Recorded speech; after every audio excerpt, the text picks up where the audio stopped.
Headphone লাগাইছেন না?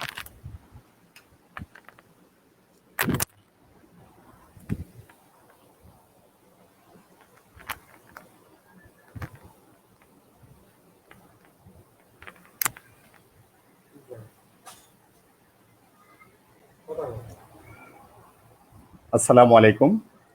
March ফরওয়ার্ডের সম্মানিত সদস্যবৃন্দ এবং যারা শুনছেন আজকে লাইভ প্রোগ্রাম মার্চ ফরওয়ার্ডের পেজ থেকে যারা শুনছেন সবাইকে শুভেচ্ছা জানাচ্ছি, স্বাগত জানাচ্ছি আজকের আলোচনায়। আজকে আমরা আলোচনা করব এতদিন যে আলোচনাগুলো করেছিলাম কিছু অংশ এটা রিপিটেশন, আবার প্রোগ্রাম বেসড বলতে গেলে এটা হচ্ছে একটা সম্পূর্ণ নতুন একটা প্রোগ্রামের জন্য আমাদের ওরিয়েন্টেশন প্রোগ্রাম।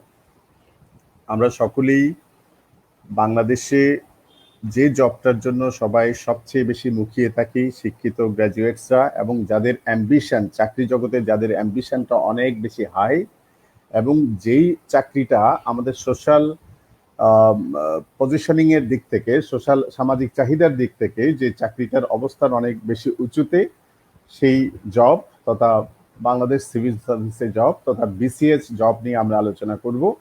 আজকে আমাদের আলোচনার একটা নতুন টপিক, নতুন একটি কোর্স, বা আমাদের এটা এক ধরনের বলতে পারেন আমাদের উত্তরণ। মার্চ ফরওয়ার্ড যখন বিসিএস প্রোগ্রাম শুরু করে আজকে থেকে মাস দেড়েক আগে, পরিকল্পনা চলতেছিল আগে থেকেই, কিন্তু যখন লঞ্চিং করে মার্চ ফরওয়ার্ড বিসিএস নিয়ে তখন তার প্রথম প্রোগ্রাম ছিল 41তম বিসিএস প্রিলিমিনারি প্রোগ্রাম। পরবর্তীতে সেখানে প্রাইমারি প্রোগ্রাম দ্বিতীয় প্রোগ্রাম হিসেবে যুক্ত হয়ে আছে, এবং তৃতীয় প্রোগ্রাম হিসেবে যেতে যাচ্ছে আগামী 16 তারিখ থেকে 16 অক্টোবর থেকে ব্যাংক জব প্রোগ্রাম। এবং আজকে যে বিষয়টা নিয়ে কথা বলবো সেটা হচ্ছে 42তম বিসিএস স্পেশাল এবং 43তম বিসিএস প্রিলিমিনারি প্রোগ্রাম সম্পর্কে আলোচনা করব। আগামী পরশুদিন 13 তারিখ আমাদের নতুন একটা প্রোগ্রাম উদ্বোধন হতে যাচ্ছে, ওরিয়েন্টেশন হতে যাচ্ছে, সেটা হচ্ছে 40তম বিসিএস ভাইভা প্রোগ্রাম। তো আসুন আমরা আজকের আলোচনায় যারা 42 বিসিএস এর জন্য যারা নতুন ক্যান্ডিডেট, 43rd বিসিএস এর জন্য যারা নতুন ক্যান্ডিডেট, অথবা যারা অলরেডি পুরনো ক্যান্ডিডেট বিসিএস এর লাইনে কিন্তু বিভিন্ন কারণে 40তম বিসিএস এ ভালো করেন নাই, 41তম বিসিএস এর প্রিপারেশন যাদের যথেষ্ট ভালো নয় বা ভালো রেজাল্ট হবে না বলে আশঙ্কা আছে, তাদের জন্য আলটিমেট বিসিএস হতে যাচ্ছে 42 বিসিএস। এই 42 বা 42nd বিসিএস এর আবার একটা বিশেষ দিক আছে, সেটা হচ্ছে গণমাধ্যমের নিউজ বা সরকারি মাধ্যমে বা পাবলিক সার্ভিস কমিশনের কর্তা ব্যক্তিদের মাধ্যমে আমরা কয়েকবার জেনেছি, সেটা হচ্ছে 42তম বিসিএসটা বিশেষ বিসিএস হতে যাচ্ছে বা ডাক্তারদের জন্য স্পেশাল বিসিএস হতে যাচ্ছে। এরকমই আলোচনাটা আমাদের সমাজে আছে বর্তমানে। পরবর্তীতে যে বিসিএসটা হবে সেটা হচ্ছে 43rd বিসিএস, অর্থাৎ ধরেই নেওয়া যায় এটা জেনারেল বিসিএস হবে। তাহলে আজকের আলোচনা আমাদের একটা জায়গায় সবসময় একটা অল্টারনেটিভ ইউজ করতে হবে, ওয়েদার আমরা কি 42nd বিসিএস নিয়ে কথা বলছি না 43rd বিসিএস নিয়ে কথা বলছি। যারা শুনছেন আমার আজকের আলোচনা, যারা বিসিএস পরীক্ষার জন্য পরবর্তী বিসিএস পরীক্ষার জন্য প্রিপারেশন নিচ্ছেন, বিসিএস পরীক্ষা দেওয়ার জন্য অপেক্ষা করছেন কিন্তু এখনো বিসিএস এর কোনো ফর্ম পূরণ করেন নাই, তারা হচ্ছেন 42nd বিসিএস। এই বিসিএস সেটা ডাক্তারদের জন্য হতে পারে অথবা অন্য কারোর জন্য হতে পারে। এখন পর্যন্ত যে আলোচনা সেখানে বলা হচ্ছে স্পেশাল বিসিএস হবে ডাক্তারদের জন্য। আমরা যদি কথার কথা ধরেও নিই সেটা হচ্ছে এই বিসিএসটা ডাক্তারদের জন্য হবে, তাহলে পরবর্তী জেনারেল বিসিএস হচ্ছে আলটিমেটলি 43rd অথবা 43তম বিসিএস। এখন আমরা 42nd বিসিএস নিয়ে মার্চ ফরওয়ার্ডের প্রোগ্রাম কি, 43rd বিসিএস নিয়ে মার্চ ফরওয়ার্ডের প্রোগ্রাম কি, বা আমাদের প্রোগ্রামগুলো কিভাবে সাজিয়েছি, কিভাবে আমাদের পরিকল্পনা আছে, কিভাবে আপনাদেরকে নিয়ে আমরা কাজ করব, এই বিষয়ে আমি আপনাদেরকে একটা ধারণা। তবে প্রথমত বলে রাখি, আমরা বিসিএস এর কিছু বেসিক আইডিয়া, বিসিএস সম্পর্কে কিছু সাধারণ ধারণা যেগুলো আমাদের থাকা উচিত, আমরা যারা বিসিএস ক্যান্ডিডেট হতে যাচ্ছি, বিসিএস পরীক্ষা দিতে যাব বা বিসিএস ক্যাডার অফিসার হওয়ার জন্য আশা পোষণ করছি, তাদেরকে কিছু বেসিক বিসিএস আইডিয়া রাখতে হবে। সেই বিসিএস আইডিয়াগুলো সম্পর্কে আমি শুরুতে আপনাদেরকে ধারণা দিয়ে 42nd বিসিএস এর সার্কুলার কবে হতে পারে, 43rd এর কবে পারে, এবং সেক্ষেত্রে মার্চ ফরওয়ার্ড 42nd এর জন্য কিভাবে প্রিপারেশন নিচ্ছে আপনাদেরকে প্রস্তুত করার জন্য, এবং 43rd এর জন্য কিভাবে প্রিপারেশন নিচ্ছে আপনাদের সাথে থেকে আপনাদেরকে আপনাদের ব্যাকে থেকে আপনাদেরকে আপনাদের মার্চ ফরওয়ার্ড করার জন্য, সামনে এগিয়ে নেওয়ার জন্য সেই বিষয়ে আমরা আলোচনা করব। পাশাপাশি আজকের 42nd বা 43rd BCS এর জন্য কিছু বেসিক বইয়ের নাম আমরা সুপারিশ করবো আপনাদেরকে পড়ার জন্য। এবং আমাদের কিছু কিছু স্টুডেন্ট আছেন, কিছু কিছু ক্যান্ডিডেট আছেন যারা 42তম এবং 43তম BCS এর পরীক্ষা দিবেন বলে আশা করছেন বা পরীক্ষা দিবেন। আবার আমাদের এখানে রেজিস্ট্রেশন করেছেন এবং কেউ কেউ আমরা কমেন্টগুলোতে দেখলে অনেক সময় দেখতে পাই, স্যার আমি তো পাই নাই, কনফার্মেশন পাই নাই। কনফার্মেশন মেসেজ নিয়ে আপনাদের সাথে কথা বলবো। এবং সর্বোপরি আমাদের 42 এবং 43 BCS কবে নাগাদ শুরু হতে যাচ্ছে, তার ক্লাসগুলো পার্টিকুলারলি কবে থেকে শুরু হতে যাচ্ছে, সেই বিষয়গুলো নিয়ে আপনাদের সাথে আলোচনা করার চেষ্টা করব। তো আমরা শুরুতেই একটু দেখে নিই কিছু বেসিক BCS এর কিছু বেসিক আইডিয়া। যারা জানেন তো খুবই ভালো, যারা জানেন না এটা আবার শুনে, ওই যে মানে বারবার একটা জিনিস শুনলে এটা মনে থাকে বেশি, বারবার একটা জিনিস শুনলে সেটা নিয়ে ফোকাস, আমাদের মনোযোগ বেশি নিবদ্ধ থাকে। সুতরাং কিছু বেসিক BCS প্রিলিমিনারি আইডিয়া সম্পর্কে আপনাদেরকে ধারণা দিব, সেই আইডিয়াগুলো সবাই একটু শুনুন। পাশাপাশি বলে রাখি, যারা শুনছেন মার্চ ফরওয়ার্ডের সদস্যবৃন্দ এবং অন্য যারা শুনছেন আমাদের লাইভ প্রোগ্রামে, তাদের সকলকে বলবো আজকের প্রোগ্রামটা যেহেতু একটা প্রাথমিক ধারণামূলক আলোচনা সেখানে থাকবে, এটা আমি মনে করি প্রতিটা কোর্সের জন্য, প্রত্যেকের জন্য এটা অনেক গুরুত্বপূর্ণ একটা আলোচনা। সুতরাং আপনারা এটা আপনার টাইমলাইনে শেয়ার করতে পারেন, আপনাদের বন্ধুদের জন্য শেয়ার করতে পারেন, আপনাদের বন্ধুদেরকে ট্যাগ করতে পারেন যেন সে এটা দেখতে পারে। আর খুব খুব খুশি হব সেটা যদি আপনারা একটু শেয়ার করেন, এটা আপনাদের কাজে আসবে, আপনাদের বন্ধুদের কাজে আসবে। এই ধরনের আলোচনা বারবার আপনি শুনবেন, বারবার আপনি শুনবেন, কারণ এই আলোচনাগুলো শোনার গুরুত্ব কখনো শেষ হয়ে যায় না। যত বেশি শুনবেন তত আপনি ইন্সপায়ার্ড হবেন, যত বেশি শুনবেন তত বেশি আপনি জানবেন, যত বেশি শুনবেন তত বেশি আপনি নিজেকে একটা ধাক্কা দিতে পারবেন, নিজেকে একটু মোটিভেট করতে পারবেন, নিজেকে একটু লক্ষ্য অভিমুখে এক ধাপ এগিয়ে নিতে পারবেন। তো যাই হোক, আমি আজকের আলোচনা সরাসরি আমাদের টপিকের মধ্যে ঢুকে যাচ্ছি। আপনারা সবাই একটু শেয়ার করুন বন্ধুদেরকে, যে সমস্ত বন্ধুরা এটা দেখছে না বলে আপনার মনে হয় তাকে একটু ট্যাগ করুন, এটা শুনুন, আপনারা নিজেও মনোযোগ দিয়ে শুনুন। If you have any question, আপনার যদি কোনো প্রশ্ন থাকে আপনি কমেন্ট বক্সে প্রশ্নগুলো দিয়ে, যে কোনো ধরনের প্রশ্ন BCS সংক্রান্ত, মার্চ ফরওয়ার্ডের প্রোগ্রাম সংক্রান্ত, BCS সংক্রান্ত, 42তম বা 43তম BCS সংক্রান্ত, আপনার যে কোনো ধরনের প্রশ্ন আপনি কমেন্টে দিতে পারেন। আমি চেষ্টা করবো আমার চোখে পড়লে এবং আমার জানা থাকলে সেই উত্তরটা আপনাদেরকে সরবরাহ করার জন্য। যেটা জানা থাকবে না যথারীতি সেটা জেনে নিয়ে পরবর্তীতে প্রয়োজন আপনাদেরকে জানাবো। আমরা আমাদের আলোচনায় ঢুকে যাচ্ছি, প্লিজ। প্রথমে একটু শুনুন, প্রথমে একটু দেখেন 42 এবং 43তম BCS প্রিলিমিনারি ওরিয়েন্টেশন। আমি M Obaidullah Chowdhury, CEO March Forward. আমি আপনাদের সাথে আজকে কথা বলছি। আমরা BCS সম্পর্কে 42 এবং 43 আপনাদেরকে বলেছিলাম, এটা সবসময় আমাদের আজকে টোটাল আলোচনা একটা অল্টারনেটিভ হিসেবে থাকবে।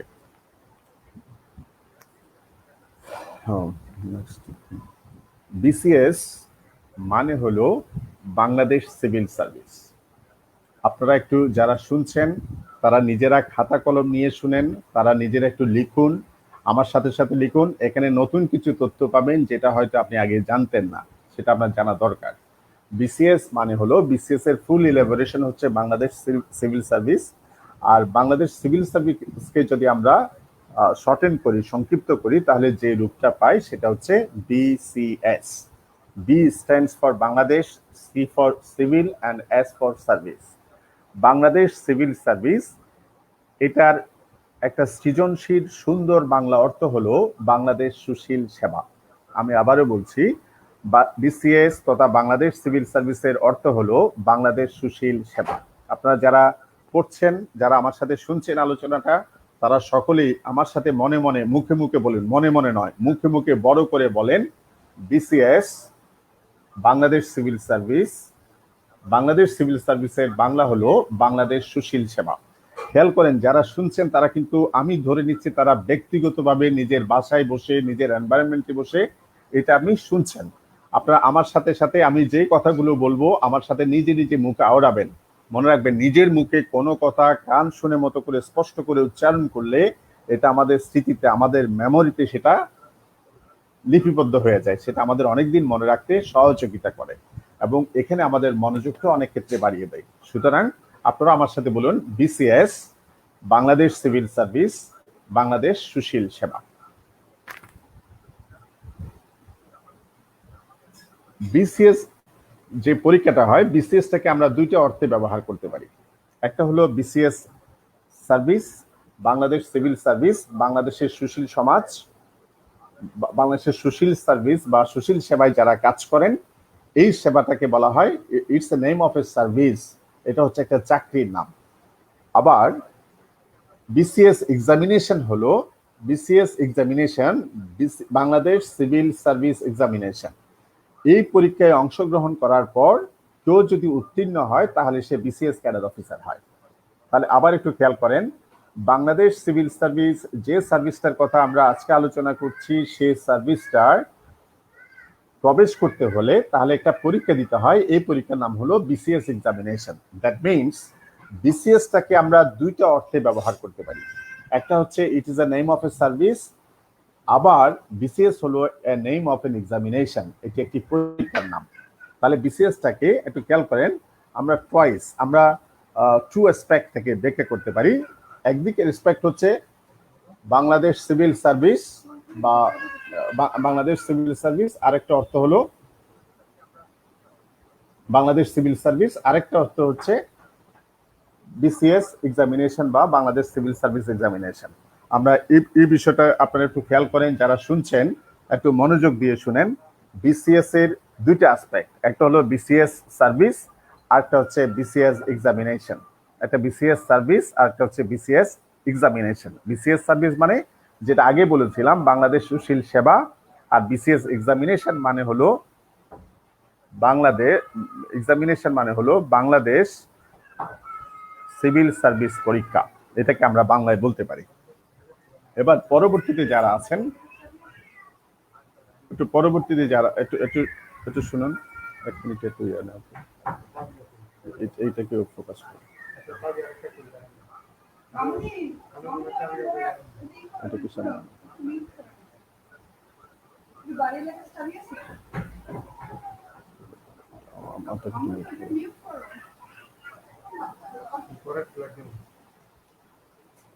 আমাদের আউট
কমেন্টে একটু কেউ জানাবেন আপনারা কি আমার কথা শুনতে পাচ্ছেন?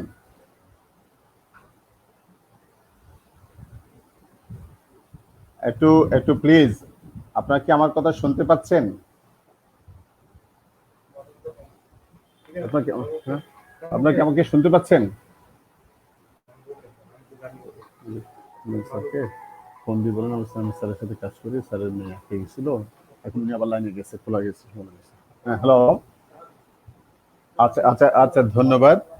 আমি আন্তরিকভাবে দুঃখ প্রকাশ করছি। আসলে ওই যে আমি আপনাদের সাথে কথা বলতে বলতে আপনারা শেষ মুহূর্তে 2-1 মিনিট খেয়াল করতে পারেন হয়তো, আমার মেয়ে সে দরজা লক করে দরজার ভেতর মানে তারা লক হয়ে গেছে সেই রুমে থাকা অবস্থায়। তো ফ্যামিলিতে সবাই খুব উদ্বিগ্ন হয়ে পড়েছিল, তার একদিকে তার কান্না, তাকে উদ্ধার করতে যাওয়া। তো মানে যার ফলে আমি কন্টিনিউ করতে পারি নাই। আমি আপনাদের অসুবিধার জন্য, গুরুত্বপূর্ণ সময়ের অসুবিধার জন্য আমি আন্তরিকভাবে দুঃখিত। আমরা আবার আমাদের আলোচনায় ফিরে আসলাম। আলহামদুলিল্লাহ সমাধান হয়ে গেছে, এখন সে রিকভার, তালা খোলা গেছে। তো যাই হোক, আমরা আমাদের আলোচনায় ফিরে আসি। আপনারা সবাই দোয়া করবেন একটা অন্যায়ের জন্য।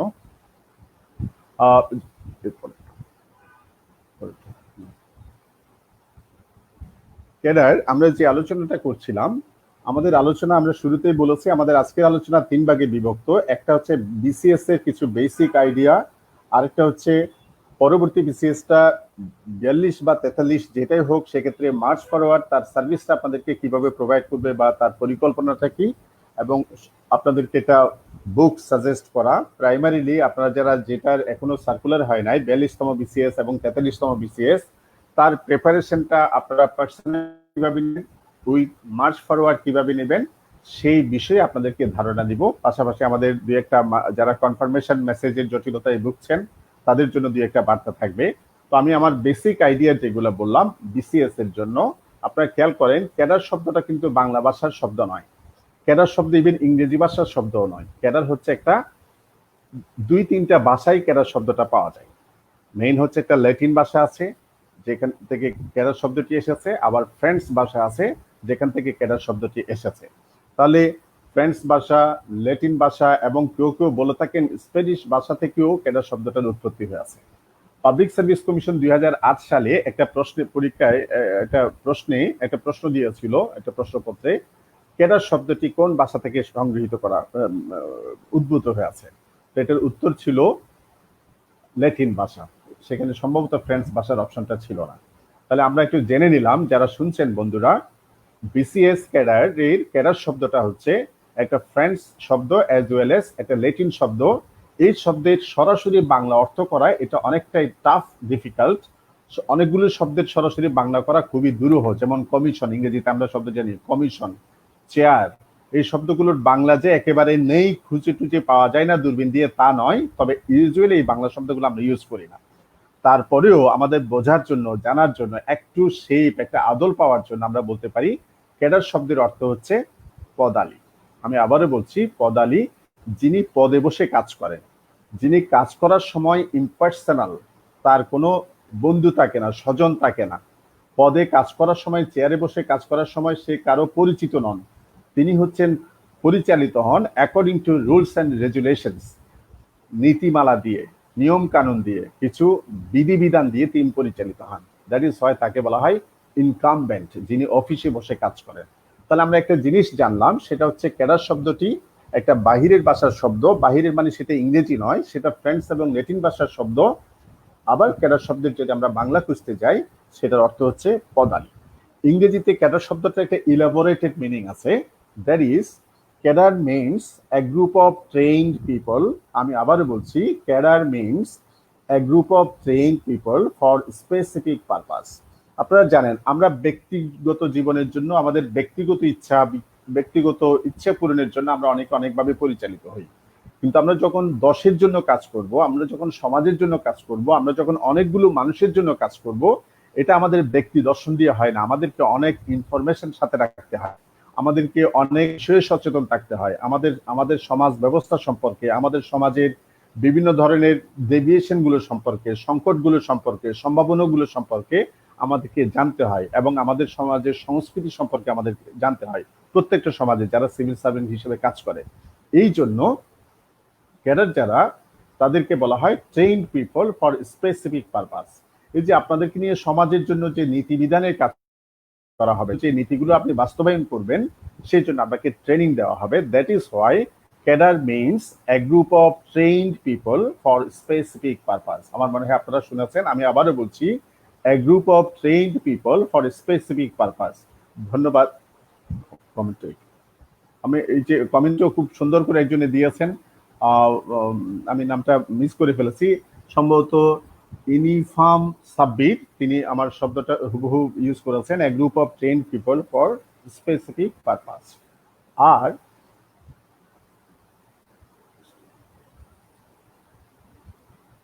এই বিসিএস পরীক্ষা যারা নেয়, বিসিএস পরীক্ষাটা যারা পরিচালনা করে, এখানে একটু আপনাদেরকে বলে রাখি, একটা ব্যাকগ্রাউন্ড আলোচনার প্রয়োজন আছে।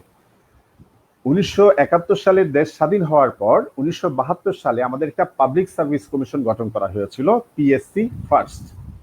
আবার একই বছর পিএসসি সেকেন্ড নামে আরেকটা পিএসসি গঠন করা হয়। দ্যাট মিনস 72 থেকে 77 সাল পর্যন্ত আমাদের দুইটা পাবলিক সার্ভিস কমিশন ছিল। একটা ছিল পাবলিক সার্ভিস কমিশন প্রথম, একটা ছিল পাবলিক সার্ভিস কমিশন সেকেন্ড বা দ্বিতীয়। প্রথম যে বিপিএসসি ছিল তার কাজ ছিল সরকারি ফার্স্ট ক্লাস এবং সেকেন্ড ক্লাস কর্মকর্তা কর্মচারীদের নিয়োগের জন্য সার্কুলার দেওয়া, তাদের নিয়োগ প্রক্রিয়াগুলো, পরীক্ষাগুলো পরিচালনা করা। এবং বিপিএসসি সেকেন্ডের কাজ ছিল থার্ড ক্লাস এবং ফোর্থ ক্লাস যারা এমপ্লয়ি, তাদের নিয়োগ নিয়ে, তাদের নিয়োগ সংক্রান্ত পরীক্ষা সংক্রান্ত এই কাজগুলো করা। 1977 সালে এসে বাংলাদেশ সরকার পিএসসি ফার্স্ট এবং পিএসসি সেকেন্ড দুইটাকে একীভূত করার পর এটার একটা কমন নেম করে, সেটার নাম হয়ে যায় বাংলাদেশ পাবলিক সার্ভিস কমিশন। আপনারা দেখবেন, আমরা যখন বন্ধুদের সাথে কথা বলি বা আমরা যখন আপনাদের সাথে কথা বলি, আমরা পিএসসি পিএসসি বলি। এটা আলটিমেটলি প্রপার নেম হচ্ছে বিপিএসসি তথা বাংলাদেশ পাবলিক সার্ভিস কমিশন। তাহলে বিসিএস পরীক্ষা কারা নাই? বিসিএস পরীক্ষা যেটা আমরা বললাম, বিসিএস সার্ভিসে যেতে হলে বিসিএস পরীক্ষা দিয়ে যেতে হয়, সেই পরীক্ষাটা জন্য সার্কুলার দেয়, সেই পরীক্ষা পরিচালনা করে, সেই পরীক্ষার রেজাল্ট দেয়, সেই পরীক্ষার রিকমেন্ডেশন দেয়, এটা হচ্ছে Bangladesh public service commission. Clear? তাহলে একটু খেয়াল করেন, যারা যখন পাবলিক সার্ভিস কমিশন বছরে সাধারণত একবার সার্কুলার দেয়। বাংলাদেশের সংবিধানে বিপিএসসি সম্পর্কে আলোচনা আছে, বাংলাদেশ পাবলিক সার্ভিস কমিশনের গঠন সংক্রান্ত আলোচনা আছে সংবিধানের 137 নম্বর অনুচ্ছেদে, 140 নম্বর অনুচ্ছেদে পাবলিক সার্ভিস কমিশনের কার্যাবলীগুলি সম্পর্কে আলোচনা করা হয়েছে। এবং আমরা যদি পাবলিক সার্ভিস কমিশনের জন্য যে বিভিন্ন যে নীতিগুলো, আইনগুলো প্রণয়ন হয়েছে সবগুলো দেখি, তাহলে আমরা বুঝতে পারবো বাংলাদেশ দেখা যায় অভিজ্ঞতায় পাবলিক সার্ভিস কমিশন সাধারণত বছরে একবার সার্কুলার করে। আমি আবারও বলছি, পিএসসি বছরে সাধারণত একটা বিসিএস এর জন্য সার্কুলার করে। কোনো সময় বিশেষ ব্যতিক্রম দুইটাও হয়ে থাকতে পারে। যেমন আমরা দেখেছি 32তম এবং 33তম বিসিএস একই বছর সার্কুলার হয়ে আছে। আবার যে বিসিএস এর সার্কুলারটা পেন্ডিং আছে, সরি, রেজাল্ট পেন্ডিং অবস্থায় আছে রিটেনের, 40তম বিসিএস এবং 39তম বিসিএস আমরা দেখেছি পাশাপাশি হয়ে আছে। এবং 38তম বিসিএস এর এরা জয়েন করার আগেই 39তম বিসিএস এর জয়েন করে ফেলেছে। অর্থাৎ কখনো কখনো সরকার যদি মনে করে, প্রজাতন্ত্রের যদি প্রয়োজন অনুভূত হয়, তাহলে উদ্ভূত পরিস্থিতিতে নতুন অফিসার তৈরি করার জন্য পিএসসি চাইলে কখনো কখনো স্পেশাল বিসিএসও কন্ডাক্ট করতে পারে। তাহলে এখনো আমরা সেই একটা বিশেষ মোহনার, একটা বিশেষ মুহূর্তের মধ্যে দিয়ে যাচ্ছি। আপকামিং যে বিসিএস গুলো হবে, একটা হচ্ছে 42 বিসিএস, যেটা শোনা যাচ্ছে সেটা যদি সঠিক হয় তাহলে স্পেশাল বিসিএস। আবার এর পরপরই আমাদের জন্য একটা নতুন বিসিএস থাকবে, সেটা হচ্ছে 43 BCS, that means general BCS. BCS cadre দুই ধরনের হয়। পিএসসি যাদেরকে নিয়োগ দেওয়ার জন্য, সরকার যাদেরকে নিয়োগ দিতে চায় এবং পাবলিক সার্ভিস কমিশন যাদেরকে নিয়োগ দেওয়ার জন্য নিয়োগ সার্কুলার দেয়, সেই সার্কুলারে বা যারা ক্যাডার অফিসার হয় তাদের অফিসারদেরকে বিভাজন করে আমরা দুইটা পদ্ধতি পাই, দুই ধরনটা পাই, two classes of BCS cadre officers. One is for general cadre officers and another one is for professional or technical cadre officer. যারা জেনারেল বিসিএস ক্যাডার অফিসার এবং যারা প্রফেশনাল বা টেকনিক্যাল ক্যাডার অফিসার হয়, তাদের মধ্যে কিছু পার্থক্য আছে, তাদের মধ্যে কিছু ডিফারেন্স আছে, তাদের কার্যক্রমের কিছু বিভিন্নতা আছে। আমরা প্রফেশনাল মানে কি, নাম থেকে বোঝা যাচ্ছে পেশাগত ক্যাডার। টেকনিক্যাল মানে কি, এই ধরনের ক্যাডার অফিসাররা সাধারণত আমি কয়েকটা ক্যাডার অফিসারের নাম আপনাদেরকে মনে করিয়ে দিতে চাই, যেমন বিসিএস প্রশাসন cadre, BCS police cadre, BCS family planning cadre, BCS Ansar cadre. এই ধরনের ক্যাডার অফিসাররা এরা সবাই হচ্ছেন BCS customs and excise cadre, BCS taxation cadre. এই ক্যাডারগুলো হচ্ছে জেনারেল ক্যাডারের অন্তর্ভুক্ত। এরকম প্রায় 13-14টার মতো জেনারেল ক্যাডার আছে। বাংলাদেশের টোটাল সার্ভিসে অন্য যে ক্যাডারগুলো আছে সেগুলো হচ্ছে প্রফেশনাল বা টেকনিক্যাল ক্যাডার, যেমন BCS general education, BCS health, BCS ফুডের মধ্যে কিছু টেকনিক্যাল ক্যাডারের জব আছে, BCS veterinary science, BCS agriculture, BCS fisheries. এগুলো হচ্ছে আপনার প্রফেশনাল বা টেকনিক্যাল ক্যাডার। টোটাল যে ক্যাডার, এই যে বললাম দুই ধরনের ক্যাডার, আমাদের অনেক সময় আমরা যখন প্রশ্ন করি এগুলো, এটা কিন্তু বিসিএস এর সরাসরি বিসিএস এর প্রশ্ন, মনে রাখবেন বিসিএস পরীক্ষায় এই প্রশ্নটি 2বার এসেছে। বাংলাদেশ সিভিল সার্ভিসে ক্যাডার পদ কয়টি? এটা কিন্তু সবসময় সুনির্দিষ্ট থাকে না। আজকে থেকে যারা হয়তো 10-12 বছর আগে পরীক্ষা দিয়েছে তারা লিখে দিত 30টি। আবার যারা হয়তো আজকে থেকে 1 বছর 2 বছর আগে বিসিএস এর ফর্ম পূরণ করেছে তাদেরকে যদি এই প্রশ্ন করা হয় তারা বলবে 27টি। সর্বশেষ 2019 সালে বিসিএস ইকোনমিক ক্যাডারটা বিসিএস প্রশাসন ক্যাডারের সাথে মার্জ হয়ে যাওয়ার পর বর্তমানে বাংলাদেশ সিভিল সার্ভিসে দুই ধরনের যে BCS civil servant, BCS civil সার্ভিসে 26টি ক্যাডার পদ আছে। অর্থাৎ প্রতিটি ক্যাডারকে একক নামে যে পরিচয় সেগুলোকে আমরা বলছি ক্যাডার পদ। যেমন প্রশাসন ক্যাডার একটা ক্যাডার পদ, পুলিশ ক্যাডার একটা ক্যাডার পদ, কর ক্যাডার একটা ক্যাডার পদ, ফ্যামিলি প্ল্যানিং একটা ক্যাডার পদ, বিসিএস জেনারেল এডুকেশন একটা ক্যাডার পদ, বিসিএস হেলথ একটা ক্যাডার পদ। এভাবে বললে আমাদের টোটাল 26টি ক্যাডার পদ আছে। এরপরে আমরা যেটা দিচ্ছি বলতে চাই, এটা একটু গুরুত্বপূর্ণ আলোচনা, একটু শুনুন। আমরা অনেক সময় অনেক ধরনের ইচ্ছে প্রকাশ করি, ইচ্ছে পোষণ করি, কিন্তু এটার পিছনে আমাদের কোনো স্টাডি থাকে না। স্টাডিটা ইম্পর্টেন্ট, একটু মনে রাখবেন। আপনার বাংলাদেশের সবচেয়ে শিক্ষিত তরুণ তরুণীদের স্বপ্নের জায়গায়, একটা খুব চরম আকর্ষণের একটা জায়গায়, সোনার হরিণ বলেন আর যাই বলেন, সোনার হরিণের চেয়েও বেশি কিছু আমাদের সমাজে, মানে বিসিএস ক্যাডার পদের চাকরি পাওয়া। এখন এই ক্যাডার পদের চাকরি পেলে তার বিশেষত্বটা কি, সেখানে অন্য অন্য জায়গায় কি আছে কি নেই যেটা এই ক্যাডারে আছে বা এই চাকরিতে আছে, এইভাবে আপনাদেরকে চিন্তা করতে হবে। সবাই যে বিসিএস ক্যাডার অফিসার হবেন তা নয়। আমাদের সমাজে শুধু বিসিএস ক্যাডার অফিসার দিয়ে চলে না। এখানে অনেক ধরনের কৃষকের দরকার আছে, শ্রমিকের দরকার আছে, এটা কি বলে, বিভিন্ন ডাক্তারের দরকার আছে, শিক্ষকের দরকার আছে, প্রশাসন ক্যাডারের, পুলিশ ক্যাডারের লোক দরকার আছে। অর্থাৎ সমাজে একজন ভাইয়েরও প্রয়োজন আছে, ড্রাইভার ভাইয়েরও প্রয়োজন আছে। দেন সমাজ শুধু একটা ক্লাসের পিপল দিয়ে হয় না। সমাজের হোলিস্টিক ডেভেলপমেন্টের জন্য সমাজের বিভিন্ন শ্রেণী পেশার, বিভিন্ন মানসিকতার, আমরা বহুত্ববাদী সমাজের কথা বলি, সবগুলো মিলিয়েই কিন্তু সমাজটা হয় এবং সবাই মিলে কিন্তু সমাজটাকে ডেভেলপ করে। যে অনলি বিসিএস ক্যাডার অফিসার এককভাবে সমাজকে খুব বেশি ডেভেলপ করতে পারবে না, এটা অসম্ভব একটা কাজ। এখন আমরা দেখি, আমরা যেহেতু আজকে বিসিএস ক্যাডার অফিসার জবের কথা বলছি, তাহলে আমরা একটু দেখতে চাইবো সেটা হচ্ছে ক্যাডার অফিসার কেন হব, এটার স্পেশাল অ্যাসপেক্টস গুলো কি কি, আমরা সেই আলোচনায় একটু যাচ্ছি। ক্যাডার অফিসার কেন হব? ক্যাডার অফিসার কতগুলো কারণ, অনেকে অনেক কারণ বলতে পারেন। আমি কয়েকটি কারণ যেগুলো ইন জেনারেল আমাদের সমাজে আলোচিত হয়, ইন জেনারেল যেগুলো সম্পর্কে আমরা জানি, সেই কয়েকটা বিষয় আমি আপনাদের দৃষ্টি আকর্ষণ করতে চাই। ফার্স্ট, যেই কারণে আমাদের বিসিএস ক্যাডার অফিসার হওয়া দরকার, হওয়া প্রয়োজন বলে আমরা অনেকেই মনে করি, ফার্স্ট কারণ হচ্ছে this is the permanent service. এটা একটা স্থায়ী চাকরি। আপনি যখন একটা চাকরি করবেন, আমরা প্রাইভেট সেক্টরের চাকরির কথা জানি, সেখানে হচ্ছে পারফরমেন্স ইভ্যালুয়েশন হয় খুব মারাত্মকভাবে। এখানে হচ্ছে মালিকের খাম খেয়ালিপনা থাকে, মালিক ইচ্ছা, আপনি যুক্তিতে আছেন, মালিক অযুক্তিতে আছে, চাকরি যাবে কিন্তু আপনার। আপনি হচ্ছেন একজন প্রাইভেট এমপ্লয়ি। প্রাইভেট এমপ্লয়ি নিয়ে অনেক সুন্দর সুন্দর যারা প্রাইভেট এমপ্লয়ি আছেন আমাদের সমাজে, তারা তাদের জবের ক্ষেত্রে অনেক সুন্দর সুন্দর কতগুলো কৈফিয়ত তৈরি করে। আমি ফেসবুকে একটা কাহিনী পড়েছিলাম, বিষয়টা হচ্ছে এরকম, আপনাদের সাথে একটু ছোট্ট করে শেয়ার করি। ঈশ্বরে, এটা একটা কল্পিত, এটা হচ্ছে যে হয়তো একজন প্রাইভেট চাকরিজীবী যিনি অনেক বেশি ক্ষুব্ধ, অনেক বেশি ব্যথিত, মর্মাহত, উদ্বিগ্ন, এই ধরনের উৎকণ্ঠিত, এরকম কেউ হতে পারেন। একটা গল্প ছিল, ঈশ্বরের একজন প্রতিনিধি অনেক মানুষকে, যারা হাসরের দিনে বা কিয়ামতের দিনে যখন বেহেশত দোজখ বিভাজন হয়, স্বর্গ নরক বিভাজন হয়, তখন বলেছিল আর একটা মাত্র সিট খালি আছে ইয়াতে যাওয়ার জন্য, স্বর্গে যাওয়ার জন্য। এখন সবাই তো এই একটা সিট দখলের জন্য, আমরা বাস উঠতে যা করি, ট্রেনে উঠতে যা করি, সবাই দখল করার জন্য সবাই উঠে পড়ে লেগেছে। সবাই খুব স্ট্রাগল, খুব চেষ্টা করে যাচ্ছিল ওই স্বর্গের সর্বশেষ সিটটি পাওয়ার জন্য। পরবর্তীতে দেখা যায় একজন বিসিএস ক্যাডার অফিসার এসে ঈশ্বরকে বোঝালেন, আমি সারা দেশের জন্য, সারা বাংলাদেশের জন্য কাজ করেছি। আমি একটা নলকূপ বসানোর সিদ্ধান্ত নিতে হলে আমার একটা সিদ্ধান্তে ঢাকায় বসে, সেটা পঞ্চগড়ে পর্যন্ত গিয়ে, সেটা রানী শঙ্কলে গিয়ে, সেটা আপনার কি হাইমচর গিয়ে অথবা থানসিতে গিয়ে সেটা প্রয়োগ হতো।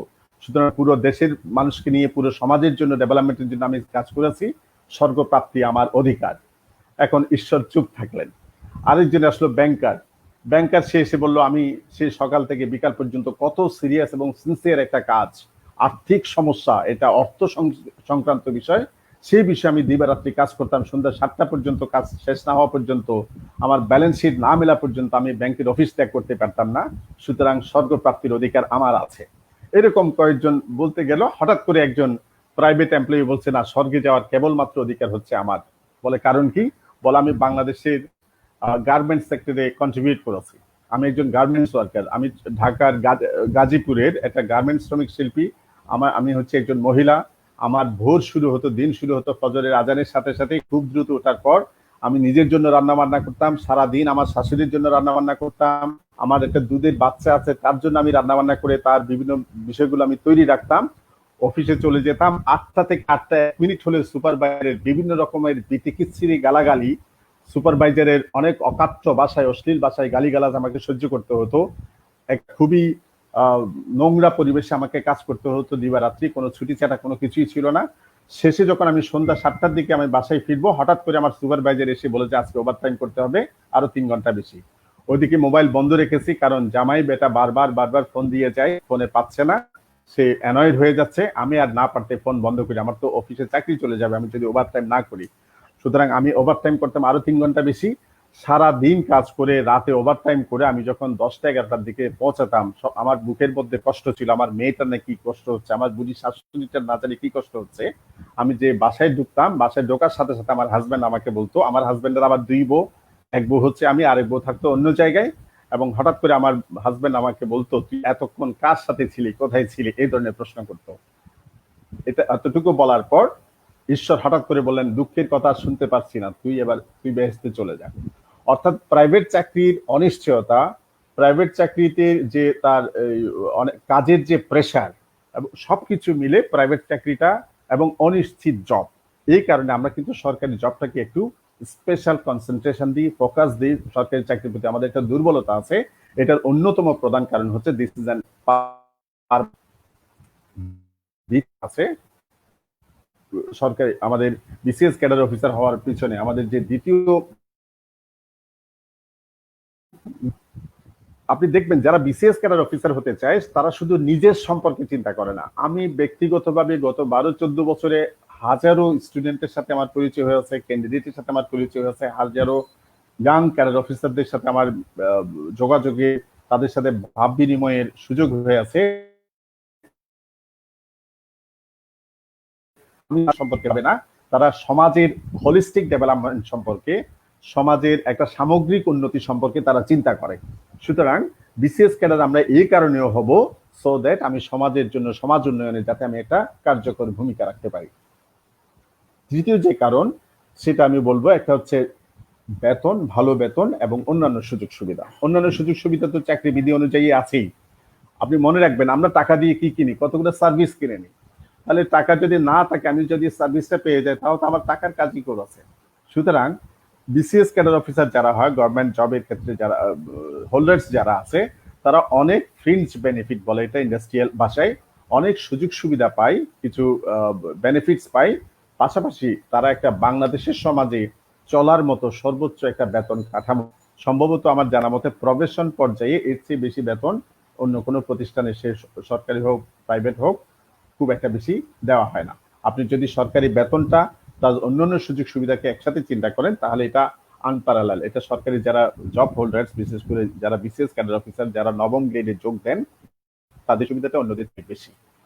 সবচেয়ে একটা গুরুত্বপূর্ণ কারণ হচ্ছে সোশ্যাল অ্যাকসেপ্টেন্স, সোশ্যাল যে সামাজিক যে গ্রহণযোগ্যতা। সমাজে আপনি যত কাজই করেন, আমি বাংলাদেশের আমার সুযোগ হয়েছে আমার কাজের কারণে সারা বাংলাদেশের অনেকগুলো জেলায় অনেকগুলো সংস্কৃতি, বাংলাদেশের ভিতরে যে আমাদের যে ইন্টারনাল কালচারের অনেক মানুষের সাথে মেলামেশার সুযোগ হয়েছে, অনেক শহরে জেলায় উপজেলায় পর্যন্ত যাওয়ার সুযোগ হয়েছে। এটা আসলে সামাজিক গ্রহণযোগ্যতার ক্ষেত্রে আমাদের মনে হয় সম্ভবত বাংলাদেশে প্রথম পজিশনে, একেবারে ফার্স্ট পজিশনেই হয়তো বিতর্ক বাদ দিলে হতে পারে বিসিএস ক্যাডার অফিসারের জব। সামাজিক একটা গ্রহণযোগ্যতা আমাদের এখানে আপনি দেখবেন, বেতন আছে, আদার্স অন্যান্য সুযোগ সুবিধা আছে, কিন্তু এরপরেও একজন বিসিএস ক্যাডার অফিসারের তার সামাজিক অ্যাকসেপ্টেন্সটা অনেক বেশি। চাহিদা সোপান তত্ত্ব আমি আর কোনো একদিন সুযোগ হলে আমি এটা সম্পর্কে একটু বিস্তারিত বলবো, আজকে খুব বেশি বলবো না। আজকে যেটা বলবো সেটা হচ্ছে আব্রাহাম মাস্লো নামের একজন বড় ধরনের একজন সমাজতাত্ত্বিক ছিলেন। তিনি বলেছেন মানুষের চাহিদাগুলোর 5টি স্তরে বিভক্ত, তার মধ্যে সর্বোচ্চ স্তর হচ্ছে সেলফ অ্যাকচুয়ালাইজেশন। মানুষ যেখানে গিয়ে নিজেকে সেট মনে করে, আর কিছু যাওয়া উদ্ধারের কোনো জায়গা নাই। আর মানুষের প্রাথমিক চাহিদা হচ্ছে ফুড, যেটা দিয়ে সার্ভাইভ করতে চাই। তারপর মানুষের শেল্টার দরকার হয়, মানুষের আশ্রয় দরকার হয়, মানুষের সেফটি দরকার হয়। এরপর হচ্ছে মানুষের সেলফ অ্যাকচুয়ালাইজেশন এবং সেফটির মাঝামাঝি একটা স্তর হচ্ছে এটা তার ব্যক্তিগত অবস্থান। সে ব্যক্তিগত অবস্থানের মাধ্যমে সোশ্যাল সামাজিক যে চাহিদা, সেই সমাজ কাঠামোয় সে নিজেকে একটা ভালো মজবুত অবস্থানে দেখতে চায়, সেইটা হচ্ছে চাহিদা সোপান তত্ত্ব। এই চাহিদা সোপান তত্ত্বের কারণেও মানে আমরা বুঝে হোক না বুঝে হোক আমরা বিসিএস ক্যাডার অফিসার হওয়ার জন্য অনেক বেশি আগ্রহী থাকি। এখন বিসিএস ক্যাডার অফিসার হলে কি সবকিছু ভালো ভালো? মনে রাখবেন, যেখানে সবচেয়ে ভালো সেখানে সবচেয়ে বেশি ঝুঁকিও থাকে, যেখানে সবচেয়ে বেশি ঝুঁকি সেখানে সবচেয়ে ভালোটাও নিহিত থাকে। আপনি সবচেয়ে ভালো, আপনি দেখেন সবচেয়ে বেশি গুরুত্বপূর্ণ কারা, যারা সবচেয়ে বেশি প্রেসার জব করে, সবচেয়ে বেশি টাকা কোথায়, যারা সবচেয়ে বেশি প্রেসারে কাজ করে, যারা সবচেয়ে বেশি আলোকে, যারা সবার চোখে থাকে, তাদের কাজটার গুরুত্ব, তাদের কাজটার সিরিয়াসনেস, তাদের কাজটার ঝুঁকির দিক এটা অনেক বেশি। সুতরাং আপনার কি করে আপনার যারা বিসিএস ক্যাডার অফিসার হয় তারা যেমন অনেক সুযোগ সুবিধা পায়, অনেক ভালো বেতন পায়, তাদের যেমন সমাজের চালিকা শক্তির আসনে থাকার একটা সুযোগ হয়, একই সাথে তাদের কিছুটা অনেক নিয়ন্ত্রিত জীবন লিড করতে হয়। ফ্রেমওয়ার্ক, যেটাকে আমরা বলছি একটা স্ট্রাকচার, সামাজিক কাঠামোর মধ্যে তাদেরকে কাজ করতে হয়। তার হঠাৎ করে খুব বেশি ইমোশনাল হওয়ার সুযোগ নাই, তার হঠাৎ করে সবকিছু আমি আপনারে ছাড়া করি না কাহারে কুর্নিশ বলার সুযোগ নাই।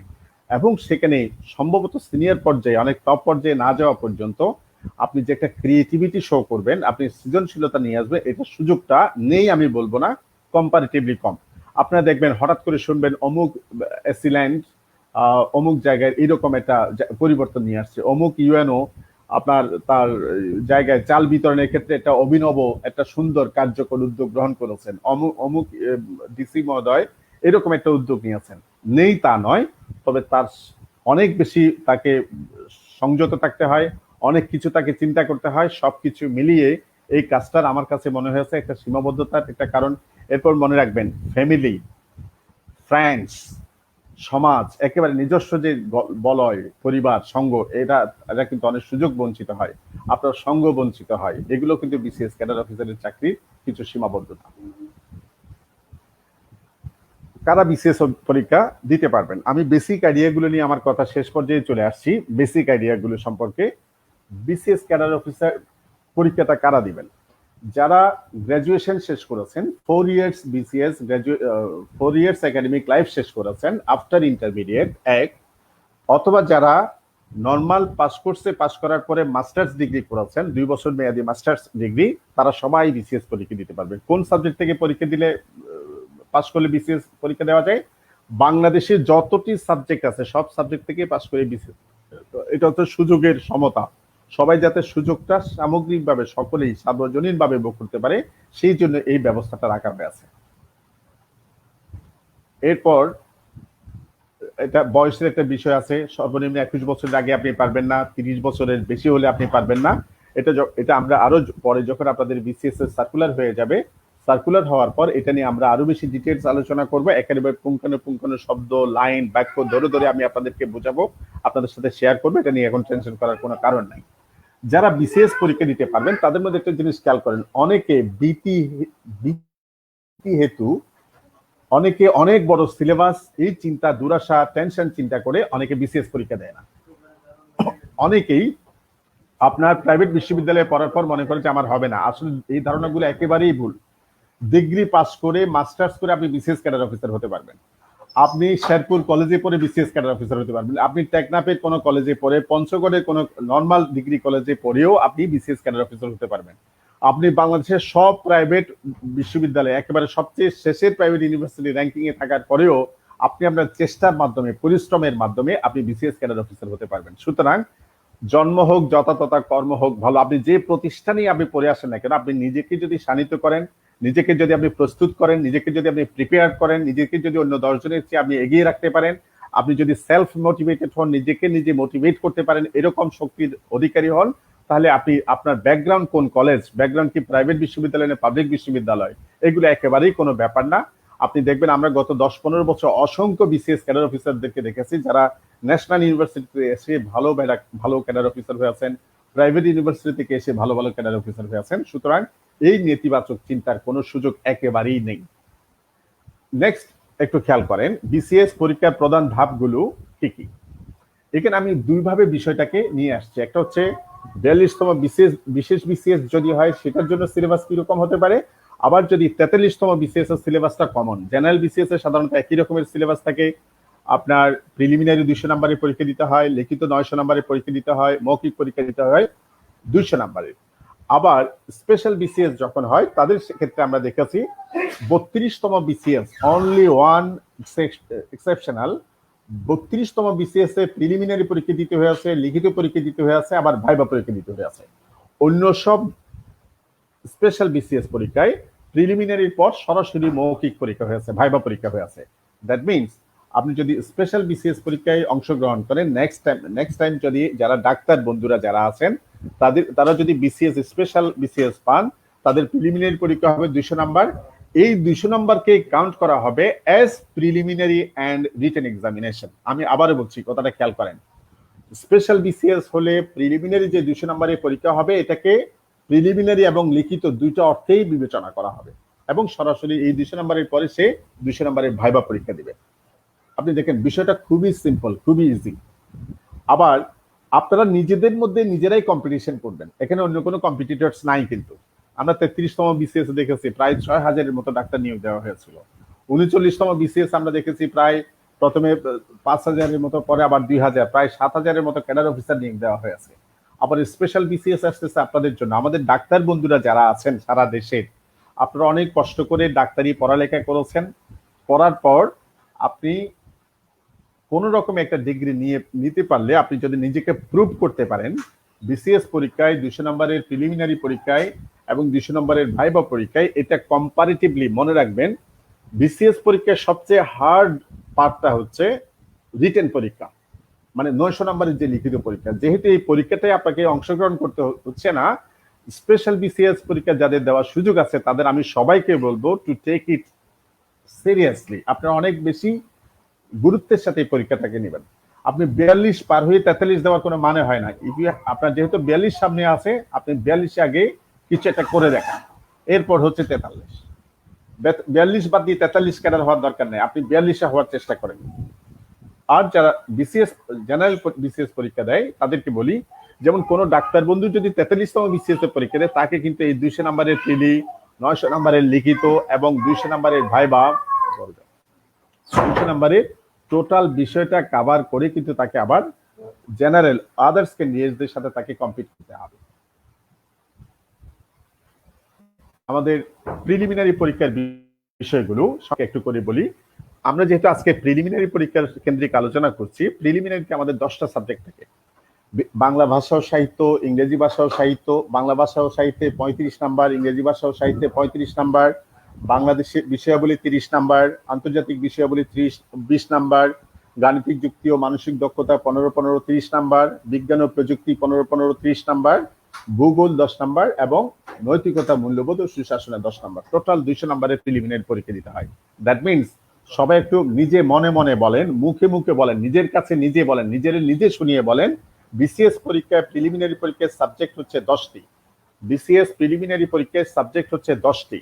বাংলা ভাষা ও সাহিত্য, ইংরেজি ভাষা ও সাহিত্য, এভাবে বলবেন। একটু খেয়াল করেন, অফিসার মানে কি, যারা মোস্ট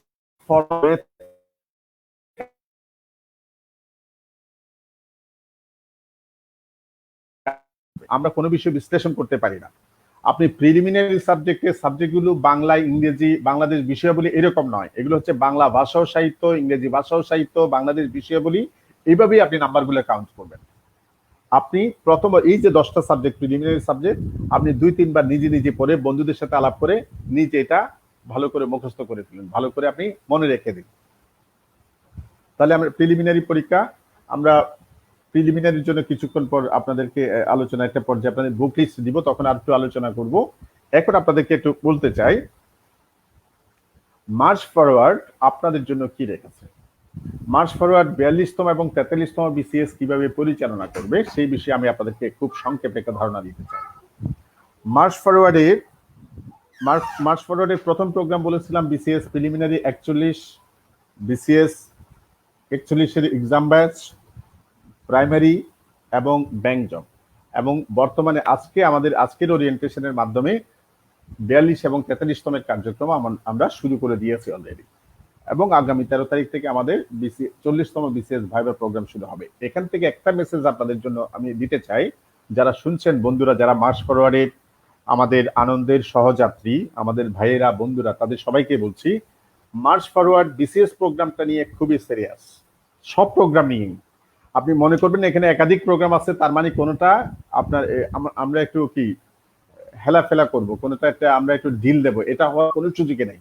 আমরা যে টিচাররা শিট নিচ্ছেন, যারা ক্লাস করছেন, যারা প্ল্যানিং এ যারা আছেন, যারা এটার জন্য খাটছেন, তাদের সবাইকে ওই কোর্সের মেজাজ গুলো দিয়ে, ওই কোর্সের সিলেবাস দিয়ে, ওই কোর্সে কম্পিটিশন করার জন্য অতীত অভিজ্ঞতা দিয়ে কাজ করা সম্ভাব্য সকল বেস্ট টিমটাকে আমরা দেওয়ার চেষ্টা করছি। এর মানে এই নয় যে আমাদের যে বেস্ট টিচার্স, আমাদের যে বেস্ট ফ্যাকাল্টি, বেস্ট রিসোর্সেস ওদের থাকবে না বা নাই, আমরা এটা বলছি না, কিন্তু আমরা কালেকশন করেছি বেস্টটাই।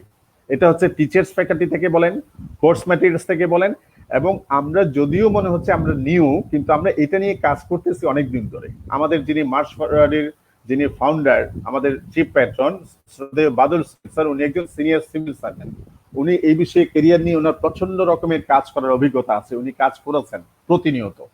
মার্চ পেইড ফরওয়ার্ডের মতো, অনেস্টের মতো আমাদের যে দুটি মাদার অর্গানাইজেশন আছে, এগুলো সমাজে যথেষ্ট সুনামের সাথে এগুলো কাজ করছে। তাহলে একইভাবে মার্চ ফরওয়ার্ডের সৃষ্টি, এবং মার্চ ফরওয়ার্ডে আমি নিজে গত 14 ইয়ার্স ধরে আমি নিজে 27 বিসিএস ইকোনমিক ক্যাডার হয়েছিলাম, এখনো জয়েন করতে পারি নাই, আদালতে এখনো ঝুলে আছে, এগুলো অন্য বিষয়, অন্য কোনো একদিন হয়তো আলোচনা হবে।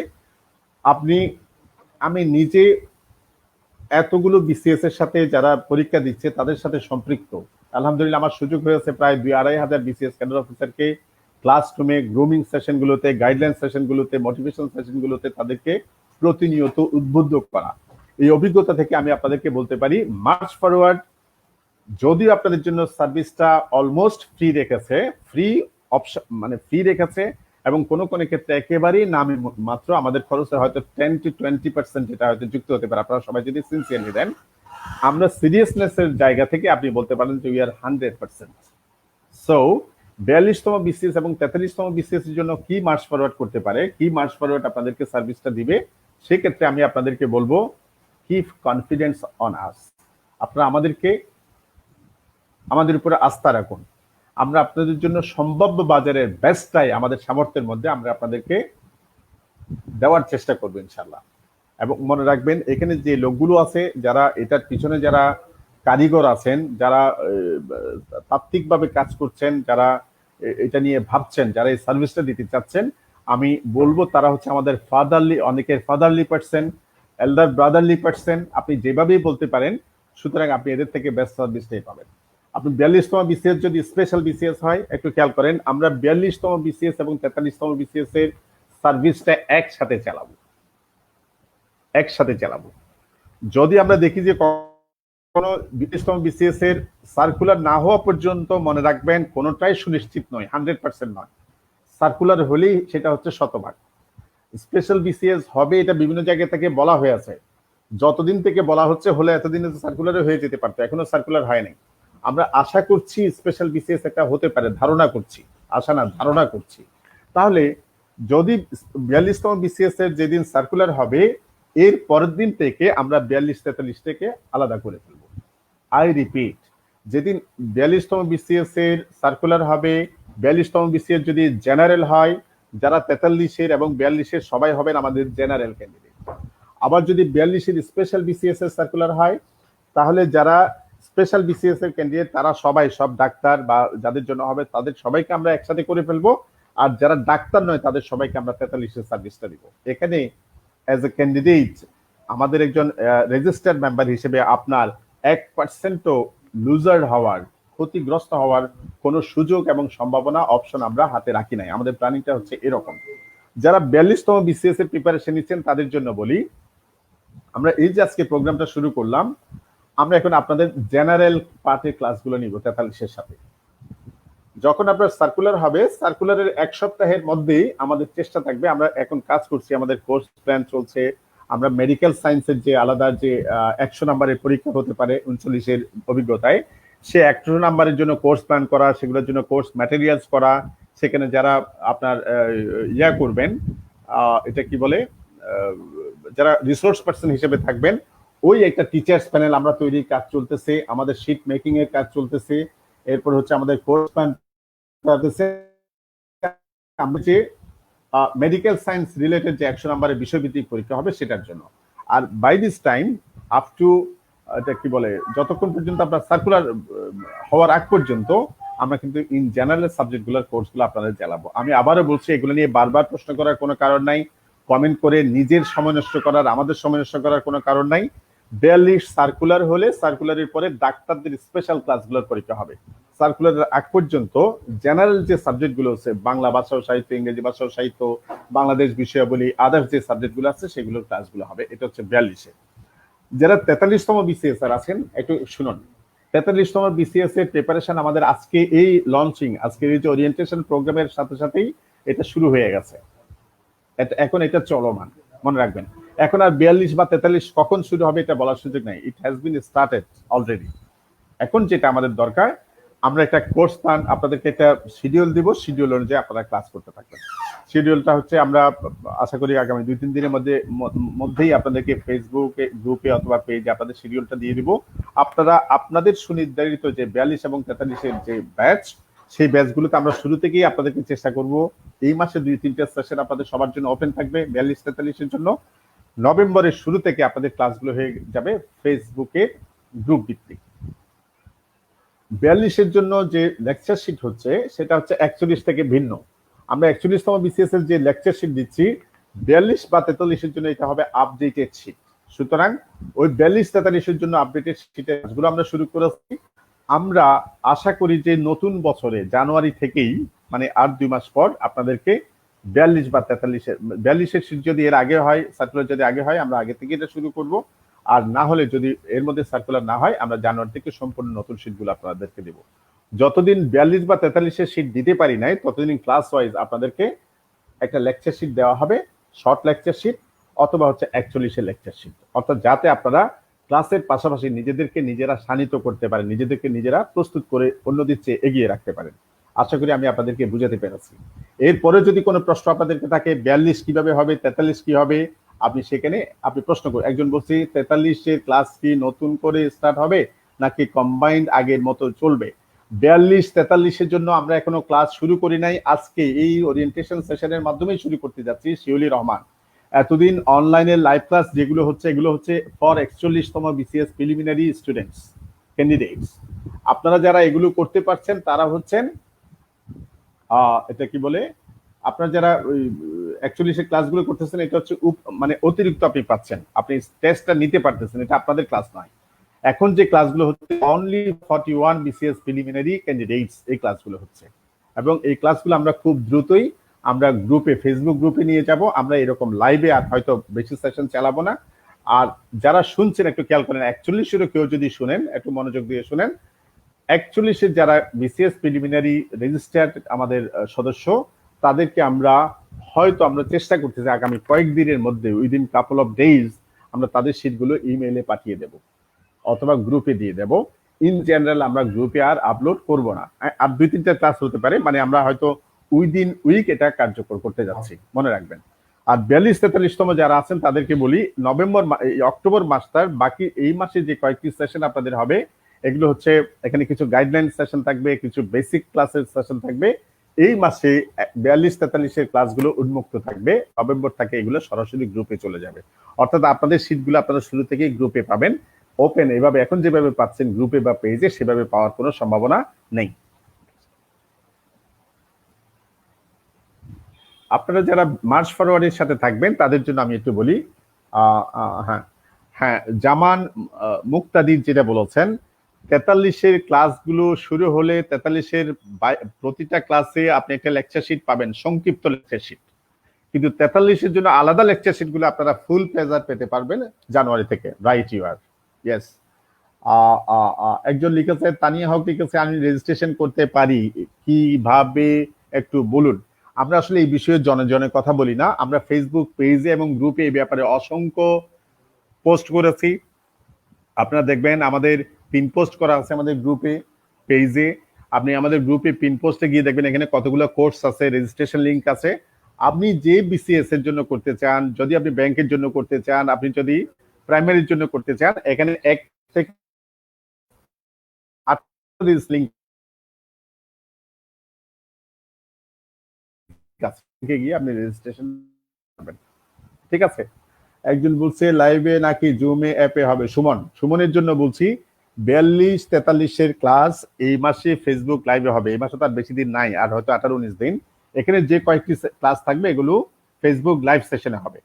আর নভেম্বর থেকে এগুলো হবে গ্রুপে, ফেসবুক গ্রুপের মাধ্যমে হবে সুমনের জন্য। একজন, আমি 1000 টাকা মাসের ভিতরে পে করেছি, আমাকে কি 1000 টাকা এখনই পে করতে হবে?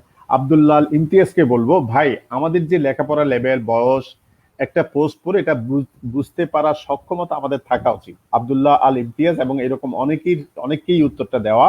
সেটা হচ্ছে আপনার জন্য গতকাল আমরা রেজিস্ট্রেশনের নতুন পদ্ধতি করেছি, গতকাল থেকে এটা কার্যকর। এর আগে আর যেহেতু আমরা বলেছি প্রতি মাসে 100 টাকা করে নিতে, আমাদের অনেক সময় যাচ্ছে, অনেক জটিল পদ্ধতি আপনাদের জন্য আমাদের জন্য 100 টাকাই থাকতেছে, কিন্তু আমরা টাকাটা একসাথে চাচ্ছি। ঠিক আছে।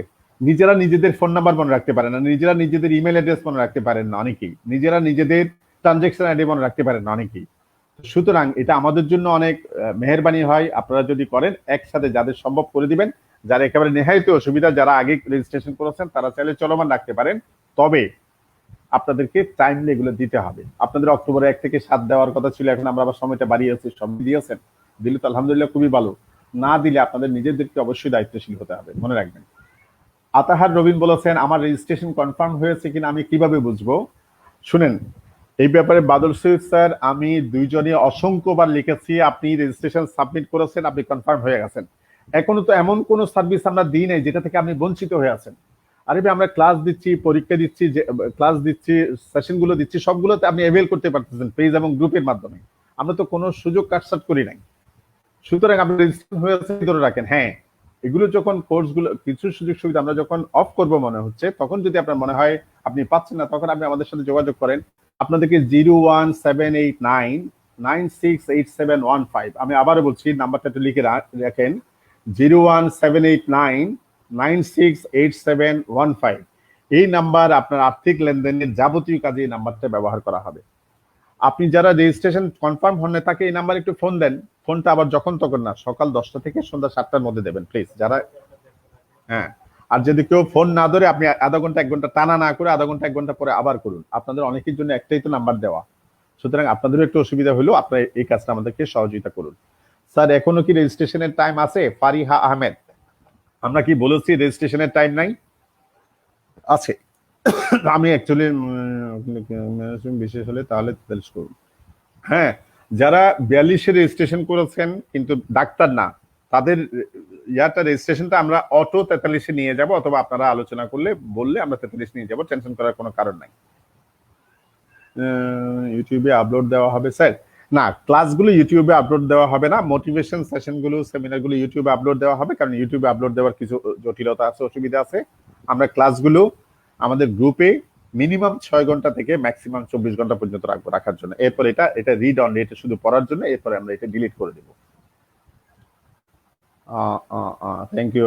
হ্যাঁ, 01789968715, এটি আমাদের নাম্বার, এটা দেওয়া হবে স্যার। হ্যাঁ, একজন সঞ্জিদা স্মৃতি বলেছেন, স্যার ইমেলের বিষয়টা আরেকবার বলেন।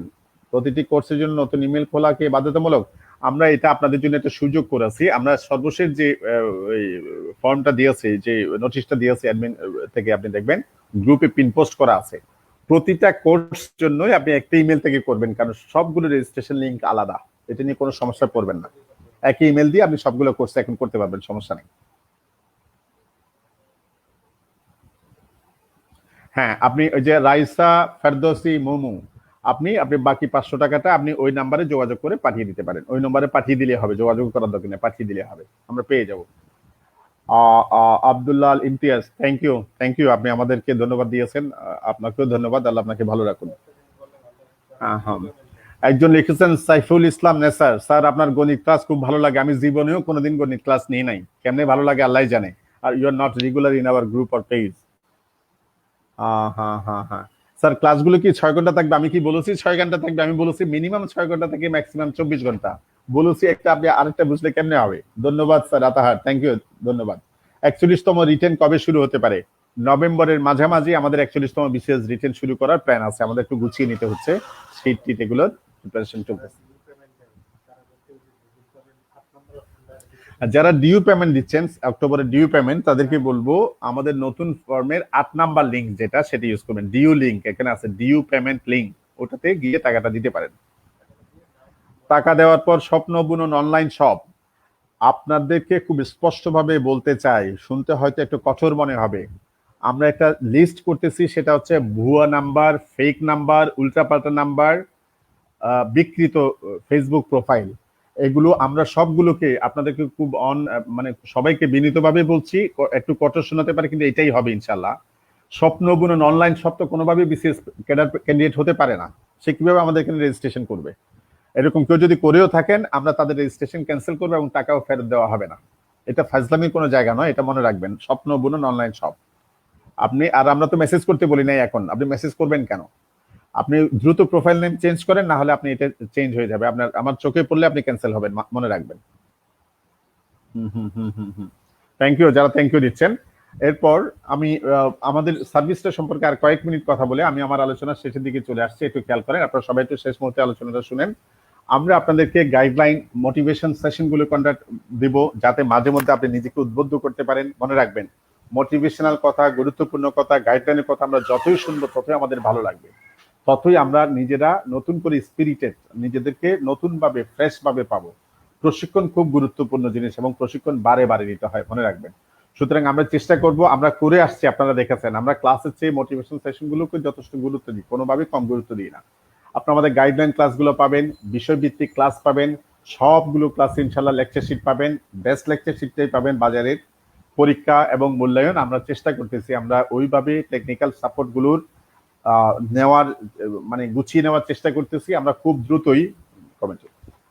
দ্রুতই আপনাদেরকে পরীক্ষায় নিয়ে যাব। আমাদের একটা সম্ভাব্য ডেট দেওয়া আছে, 5 নভেম্বর থেকে আমরা 41তম বিসিএস প্রিলিমিনারি এক্সামিনেশন প্রোগ্রাম শুরু করব। তারপরে ফি 1000 টাকায় রিটেন কোর্সের জন্য।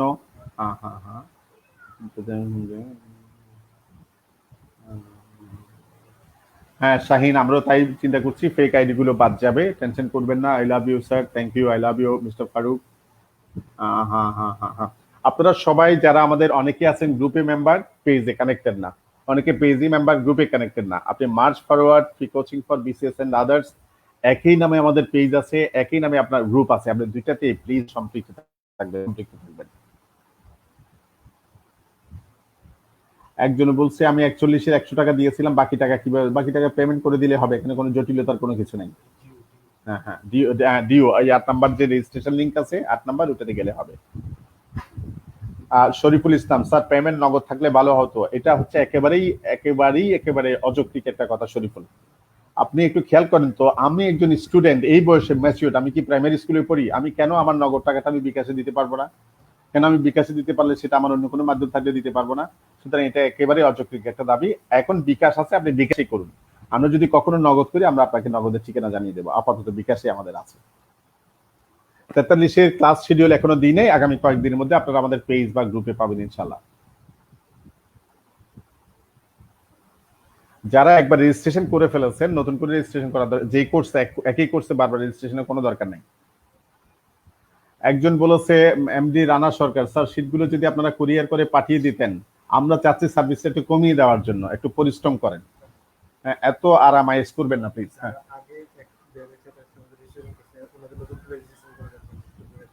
যারা আগে 42 রেজিস্ট্রেশন করেছেন নতুন করে করার দরকার নেই, যেটাতে করছেন সেটাই করেন। 42 না হলে আমরা 43 আপনাদেরকে আপনাদেরকে রেজিস্ট্রেশন দিয়ে দেবো, 43 হলে সেটা 42 দেবে, টেনশন করার কোনো কারণ নাই। সাইফুল ইসলাম, আপনার ক্লাস অনেক ভালো লাগে, থ্যাংক ইউ ভেরি মাচ, আমারও ভালো লাগলো জেনে। ফ্রি রেজিস্ট্রেশন করেছে, এখন টাকা দিতে চাচ্ছি, কি করব? আপনি ওই যে আমাদের 15 যে নাম্বার, বিকাশ পেমেন্ট নাম্বার, ওই নাম্বারে টাকা পাঠিয়ে দিলে আমরা পেয়ে যাব। ডিউ পেমেন্টে গেলে আমরা এটা পাবো।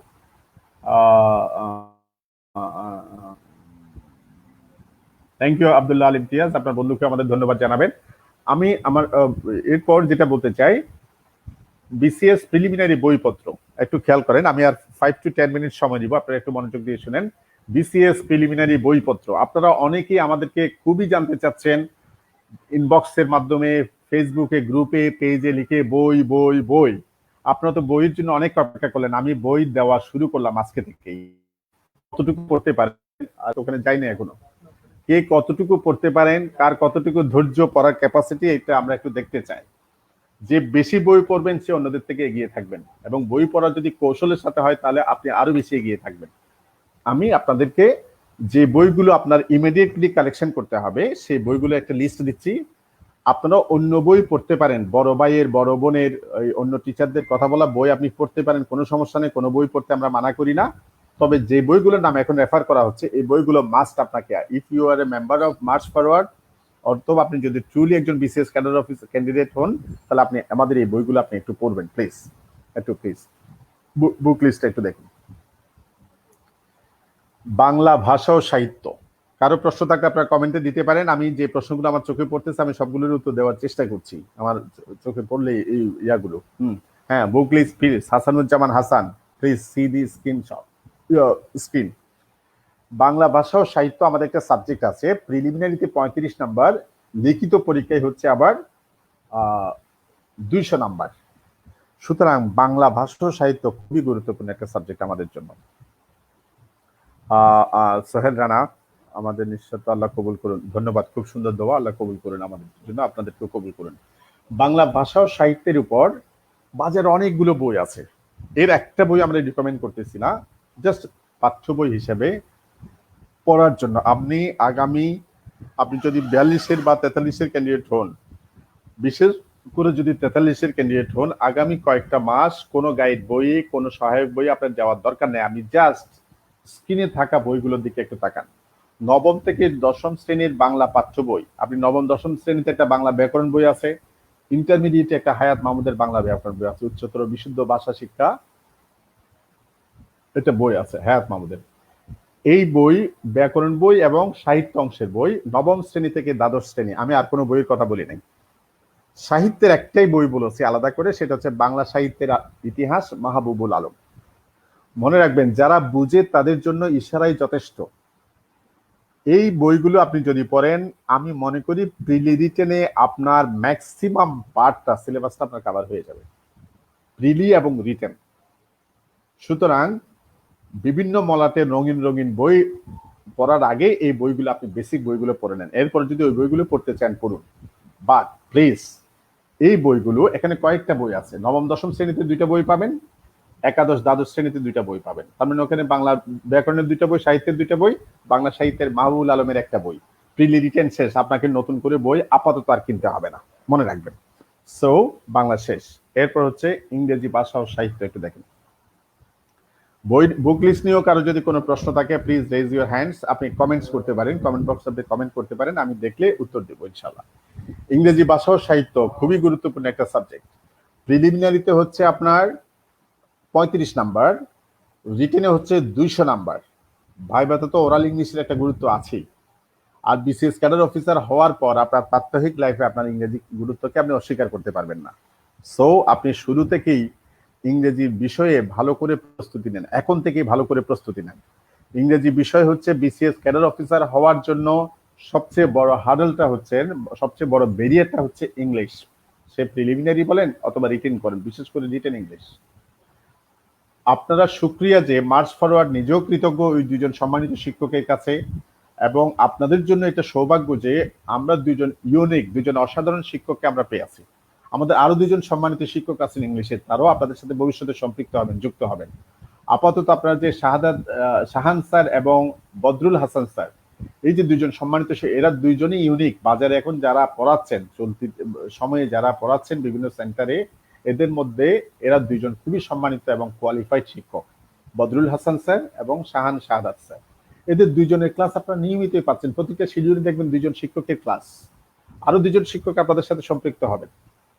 সুতরাং আপনারা একটু মনোযোগ দিয়ে বইগুলো একটু পড়েন। এই বইগুলো হচ্ছে আপনার বেসিক ফাউন্ডেশনের জন্য। আপনারা হয়তো আগেও পড়েছেন, আগে পড়লে তো ভালো, নতুন করে রিভিশন করবেন। যারা আগে পড়েন নাই, নতুন করে ভালো করে পড়েন।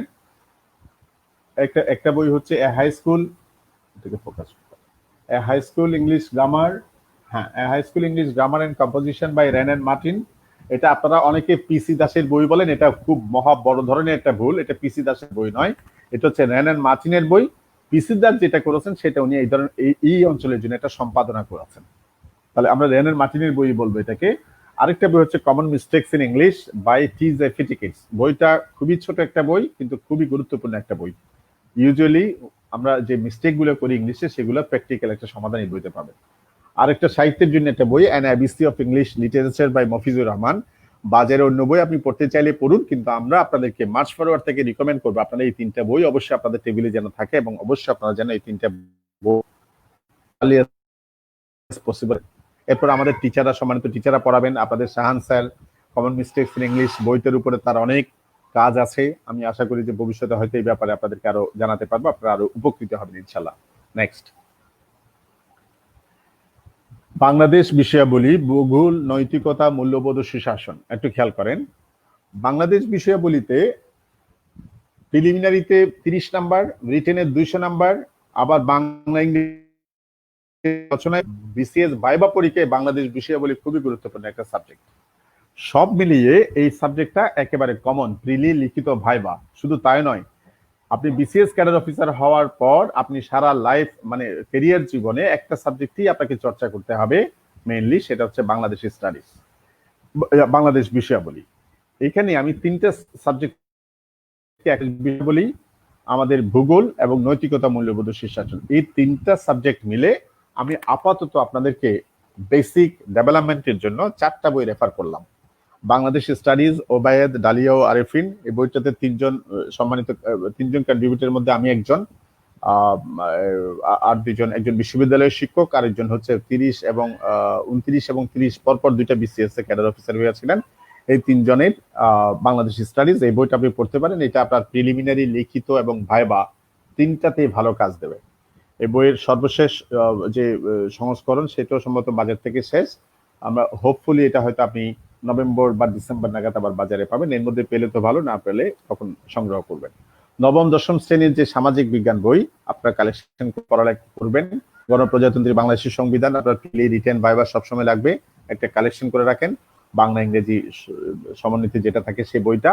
নবম দশম শ্রেণীর যে মাধ্যমিক ভূগোল বই, সে মাধ্যমিক ভূগোল বইটা আপনারা কালেকশন করবেন। আশা করি এই অংশগুলোর জন্য আপনার প্রিলি, রিটেনের একটা পর্যাপ্ত প্রিপারেশন এই বইগুলো থেকে হয়ে যাবে ইনশাল্লাহ।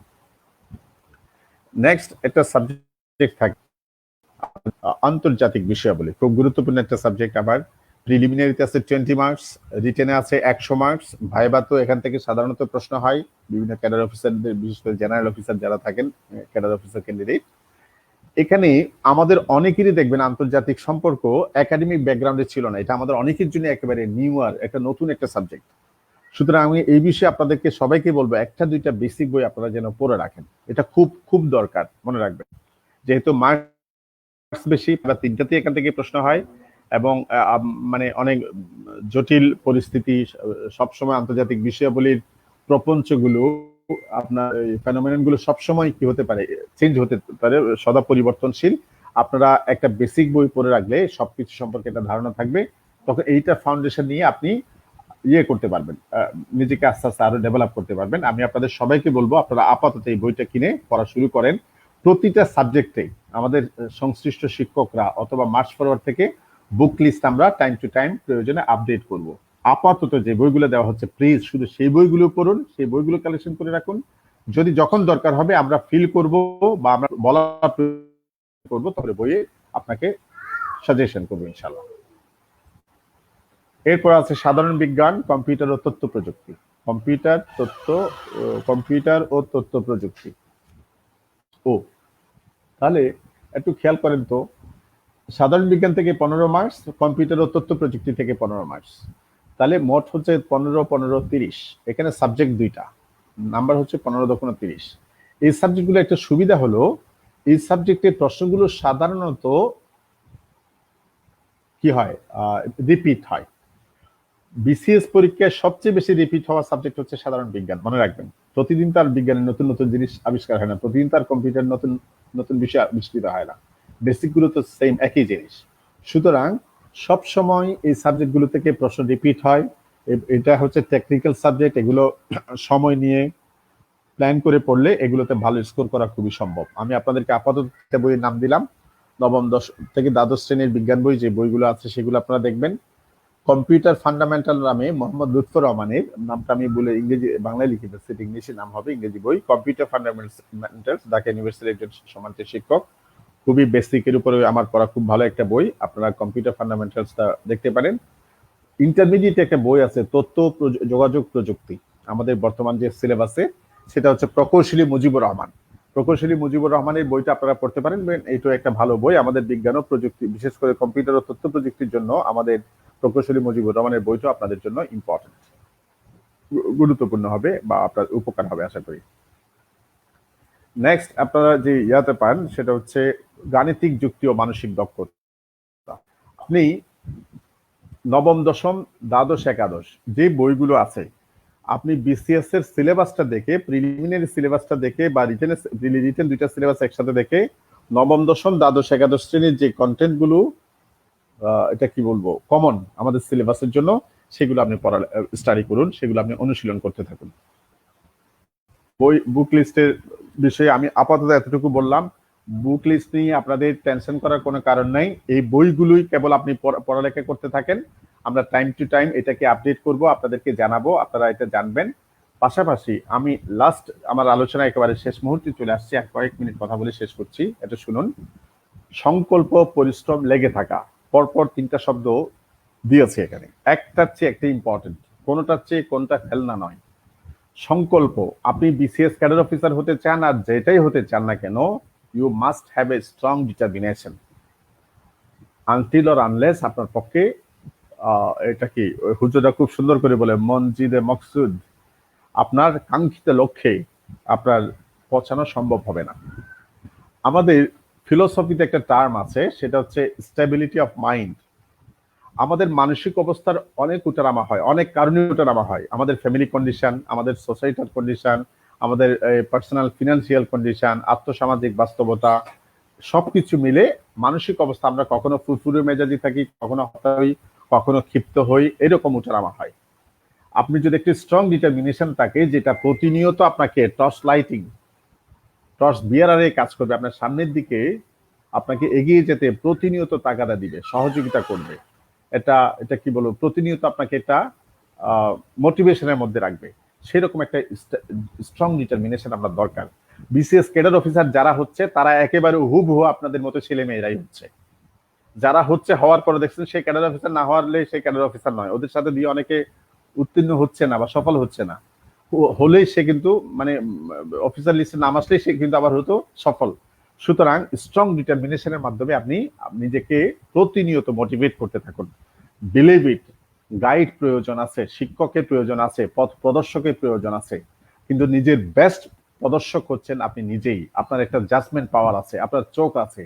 আমাদের বাইবেলের একটা উক্তি ছিল, যেটা এসটি কলরিজ তার সাহিত্যে ব্যবহার করেছেন, আমাদের চোখ আছে দেখার জন্য, হাত আছে স্পর্শ করার জন্য, নাক আছে এটাকে স্মেল নেওয়ার জন্য, আমাদের জাজমেন্ট আছে, আমাদের জাজমেন্টটা আমাদেরকে প্রয়োগ করতে হবে। এই জাজমেন্টের মাধ্যমে আপনার স্ট্রং ডিটারমিনেশনটাকে আপনি প্রতিনিয়ত পরিমাপ করতে থাকুন, প্রতিনিয়ত আপনি এটাকে জাজ করতে থাকুন, প্রতিনিয়ত নিজে শানিত করুন, এবং থিওরি ওয়াই ক্যাটাগরির মানুষ হন, যারা নিজের স্বপ্ন পূরণে নিজেকে মোটিভেটেড রাখে। অন্যের মোটিভেশনের জন্য আপনাকে, আমরা অনেকে বলেন স্যার একটু মোটিভেশন দেন, একটু কথা বলেন, একটু উৎসাহিত করুন। এটা আপনার জন্য হবে অতিরিক্ত। আপনার সবচেয়ে বড় কাজ হচ্ছে ইউ ইউরসেলফ, আপনি নিজে নিজের জন্য সেরা নায়ক। মনে রাখবেন, কিছু একটা করার জন্য আপনি যে কাজটা করবেন এটা আপনার নিজেকেই করতে হবে। আমরা অন্যরা যারা আছে তারা আপনাকে সাপোর্ট দিতে পারি, আমরা সাপোর্ট যদি নাও দিয়ে আপনাকে সাকসেসফুল হতে হবে। সুতরাং ওই একটা স্ট্রং ডিটারমিনেশন আপনার সবসময় রাখতে হবে। এরপরে হচ্ছে একটা বললাম সংকল্প, আর একটা বললাম পরিশ্রম। ভাইরে, পরিশ্রম এমন একটা জিনিস, পরিশ্রম সৌভাগ্যের প্রসূতি। আমরা সব সময় পড়ে এসেছি, বাপ সম্প্রসারণ করেছি। আপনার হুমায়ুন আজাদ বলেছিলেন যে পরিশ্রম করে সে সফল তোলে। সুতরাং পরিশ্রমটা হচ্ছে অনেক গুরুত্বপূর্ণ। যত মহৎ লোক আছেন, যত অনুসরণযোগ্য লোক আছেন, তারা কিন্তু ওদের পরিশ্রমের মাধ্যমেই সফল হয়ে আছেন। সুতরাং আমাদের সবাইকে হার্ড ওয়ার্ক করার জন্য নিজেদের শরীরকে প্রস্তুত করতে হবে, নিজেদের মনকে প্রস্তুত করতে হবে। আপনি যখন ঘুমাবেন তখন আপনার ঘুমটা যেন ভেঙে যায়, আমার এই সময় কি করলে সময়টার ম্যাক্সিমাম ইউজটা হতো। আপনি নিজেকে নিজে এটা প্রতিনিয়ত প্রাণিত করুন, পরিশ্রম করুন। পরিশ্রম সৌভাগ্যের প্রসূতি। আপনারা সামান্য একটা জিনিস আমরা যখন একটা পোস্ট দিই, আপনারা না বুঝে কমেন্ট করা শুরু করেন। এটা আমাদের মধ্যে অনেক সময়, আমরাও তো মানুষ, আমাদেরও এক ধরনের বিরক্ত বোধ তৈরি করে। কেন বাইরে আপনি পোস্টটা পড়লে কমেন্টের উত্তর ওখানে আছে। আমাদের পোস্ট, আপনি একটা কমেন্ট লিখতে 5-7 লাইন বাংলা করে ইংরেজি লিখে একটা কমেন্ট লিখতে সময় যায় 10-15 মিনিট। ওই সময় আপনি চাইলে আমাদের প্রিভিয়াস 50টা পোস্ট করে ফেলতে পারেন। আপনি পরিশ্রম করেন, নিজে পরিশ্রম করুন। আপনারা হুটটা না পেলে ওইটা একটু কেউ দেন তো, ওটা কারো কাছে থাকলে দেন তো, এটা একটু আমাকে পাঠান তো। এগুলো তো একেবারে অর্থহীন, আপনাদের সাথে যায় না। এই বয়সে যদি আপনি পরিশ্রম না করেন তাহলে কোন সময় আপনি পরিশ্রমটা করবেন? লেগে থাকা। যারা হাল ছেড়ে দেয় ওদের পক্ষে লক্ষ্যে পৌঁছানো সম্ভব হয় না। সুতরাং আপনি যদি লক্ষ্যে পৌঁছাতে চান তাহলে আপনাকে লেগে থাকতে হবে, লেগে থাকার কোনো বিকল্প নাই। হাল ছেড়ো না প্লিজ। এরপর লাস্ট যে বিষয়টা আপনাদের সাথে বলতে চাই, বিসিএস পরীক্ষা ও বয়স। আমি এই কথাটা যখনই সেমিনারে বলার সুযোগ হয় আমি এই কথাটা বারবার বলি, এখনো আপনাদেরকে বলছি। বিসিএস পরীক্ষায় প্রবেশ করার সর্বোত্তম সময় হচ্ছে যত কম বয়সে আপনি পারেন। আমাদের শ্রদ্ধেয় বাদল সৈয়দ স্যার, উনি সম্ভবত 22 বছর বয়সে সিভিল সার্ভিসে ঢুকেছিলেন। আমাদের এখানে প্রশাসন ক্যাডারে 37 বছর লিখেন শ্রদ্ধেয় জালাল আহমেদ স্যার। আপনারা আশা করি পড়েন, আপনারা এটা পড়বেন, অনেক মজার মজার তথ্য পাবেন। আপনারা ভবিষ্যতে যা করবেন উনি অতীতে তা কিভাবে করেছেন, কোন কোন সিচুয়েশনে পড়ে কিভাবে নিজেকে আপনি প্রস্তুত করেছেন, ওভারকাম করেছেন সিচুয়েশন গুলো, এই স্বাদ আহ্লাদগুলো আপনি এই টেস্টগুলো আপনি অর্জন করুন তার লেখনী পড়ার মাধ্যমে। এত কম বয়সে চাকরিতে ঢুকেছিলেন, উনি 37 বছর চাকরি করেছেন। সুতরাং 30 বছরের জন্য অপেক্ষা নয়, 26 বছরের জন্য অপেক্ষা নয়। আপনার বয়স 21 হয়ে গেছে, আপনার এই নেক্সট বিসিএসটাই যেন আপনার ফ্রুটফুল বিসিএস হয়, সেই জন্য আপনি কাজ করতে থাকেন। আপনারা সবাই একটা কনফার্মেশন নিয়ে একটা কথা বলবো, কনফার্মেশন মেসেজ নিয়ে একটু কথা বলতে চাই। 42 আপনি 41 বিসিএস হন, 42 বিসিএস হন, পরীক্ষার ব্যাচের রেজিস্টার্ড মেম্বার হন, আপনি প্রাইমারির হন, আপনি ব্যাংক জবের হন, একটু কথা খুব ভালো করে খেয়াল করুন। 41-এর, 42-এর, 43 বিসিএস এর জন্য যারা রেজিস্ট্রেশন করেছেন 1 তারিখ পর্যন্ত, গত 1 তারিখ পর্যন্ত যারা রেজিস্ট্রেশন করেছেন তাদের সবাইকে আমরা কনফার্মেশন মেসেজ পাঠিয়েছি প্রাইমারি এবং বিসিএস এর জন্য। 1 তারিখ পর্যন্ত, 1 তারিখের পরের গুলো না। আবার আমি পাই নাই করে বিলাপ করা শুরু করবেন না, আমরা খুবই বিরক্ত হই এই জিনিসটাতে। পাই নাই এটা খুবই অশোভন একটা শব্দ। পাই নাই বলে কোনো জিনিস নয়। আপনি অপেক্ষা করুন, অন্যরা কি করছে দেখেন, অন্য একটা প্রশ্নের উত্তরে অন্যকে আমরা কি জবাব দিয়েছি সেটা দেখুন, আপনার অনেক কষ্ট লাঘব হয়ে যাবে। যদি নাও পান আপনি পেয়ে যাবেন ইনশাআল্লাহ, এটা নিয়ে টেনশন করার কোনো কারণ নাই। বাদল সৈয়দ স্যার অসংখ্যবার বলেছে আপনি রেজিস্ট্রেশন সাবমিট করেছেন, that means it is confirm. আপনার যখন কোর্স শুরু হবে, আপনি কোনো কিছু পেতে সমস্যা হচ্ছে, তখন আপনি বলেন যে হ্যাঁ ভাই স্যার আমার এই জিনিসটা আমি পাই নাই, ভাই এই জিনিসটা আমি পাই নাই, একটু আমাকে হেল্প করেন। পাই নাই বিলাপটা ধরবেন না। আমাদের যারা বোনেরা আছেন, আমাদের মেয়ে বন্ধুরা যারা আছেন, আমাদের সদস্যরা যারা আছেন, তাদের সবাইকে বলবো আপনারা হুট করে একটা করে পাই নাই এই ধরনের একটা বিলাপ আমি এই কারণে বললাম। আপনারা তো অনেক সিরিয়াস, অনেক সিনসিয়ার, মাশাআল্লাহ। আপনারা একটু অন্যদের প্রশ্ন উত্তর আমরা কি লিখছি সেটা দেখুন। আর আপনারা তো আপনাদেরকে রেজিস্টার করানোর জন্যই তো আমাদের এই প্রকল্পটা, এই প্রোগ্রামটা। সুতরাং আপনাদেরকে রেজিস্ট্রেশন না করি তো আমাদের কোনো লাভ নাই। এটা হয় না কেন, এটা পাই না কেন, এটা এরকম কেন, এটা সেরা কেন। আমরা গ্রুপে ছাড়া কোনো মেইলে এখনো কোনো পিডিএফ ফাইল দিই নাই। সব পিডিএফ ফাইল দিয়েছি আমরা পেজ এবং গ্রুপে, আপনি ওখান থেকে কালেকশন করেন আপাতত। আর আমরা কয়েকদিনের মধ্যে 41তম বিসিএস সবগুলো আমরা গ্রুপে বা মেইলে চলে যাচ্ছি, তখন অন্যরা আবার পাওয়াটা বন্ধ হয়ে যাবে, মনে রাখ, নিশ্চিত থাকবেন। আর যারা ব্যাংক জবের বলি তাদের একজনকে আমরা কনফার্মেশন মেসেজ দিই নাই, ব্যাংক জবের ওদেরকে আমরা কনফার্মেশনটা আশা করছি 15 তারিখের মধ্যেই শেষ করব, পেয়ে যাবেন। প্রাইমারি এবং বিসিএস এ যারা 1 তারিখের পরে গত আজকে 11 তারিখ পর্যন্ত যারা রেজিস্ট্রেশন করেছেন তাদেরও টেনশনের কারণ নাই। আমরা মানুষ খুবই কম, আমাদেরকে খুবই সীমিত ম্যান পাওয়ারের মধ্যে এই কাজগুলো করতে হয়। তো যার ফলে এটা আমাদেরও একটু সময় লাগে, আপনারা একটু অস্থির হয়ে যাচ্ছেন, আপনারা যে একেবারে অযৌক্তিক সবাই তাও না, অনেকে হয়তো রিয়েলি পাচ্ছেন না। আপনারা একটু ইনবক্স দেখবেন, ইনবক্সে না পেলে প্রমোশন দেখবেন, প্রমোশনে না পেলে একটা নাম্বার 1 তারিখের আগের গুলো, 1 তারিখের পরের গুলো এখনো যায় নাই। আর যাদের অসুবিধা হয় টাকা পয়সা আর্থিক লেনদেন সংক্রান্ত বিষয়ে অথবা কেন কনফার্মেশন হয় নাই, প্লিজ 01789968715 এই নাম্বারে 10টা থেকে 7টা পর্যন্ত কল দেন। উনি সবসময় মনিটরের সামনে থাকেন, উনি প্রয়োজনে এটা কারেকশন করে দেবেন। আপনাদের টেনশনের কোনো কারণ নাই। কনফার্মেশন যারা পেয়েছেন তো শুক্রিয়া, যারা পান নাই তারাও পেয়ে যাবেন। একজনও কনফার্মেশন মেসেজ পাবেন না এরকম হবে না ইনশাল্লাহ, গ্র্যাজুয়ালি হয়তো 2-1 দিন আগে পরে হবে। যারা ক্লাস শুরু করেছেন অ্যাকচুয়ালি তারা ভালো করে পড়ালেখা করেন, শুধু আমাদের ক্লাস নয়, শুধু শীট নয়, আপনি নিজে ভালো করে পড়েন। আমাদের শীট কি যথেষ্ট, ক্লাস কি যথেষ্ট? আমরা চেষ্টা করছি আপনাদেরকে ফুল প্যাকেজটা তৈরি করে দেওয়ার জন্য, কিন্তু এর বাইরেও আপনি হার্ডওয়ার্ক করেন।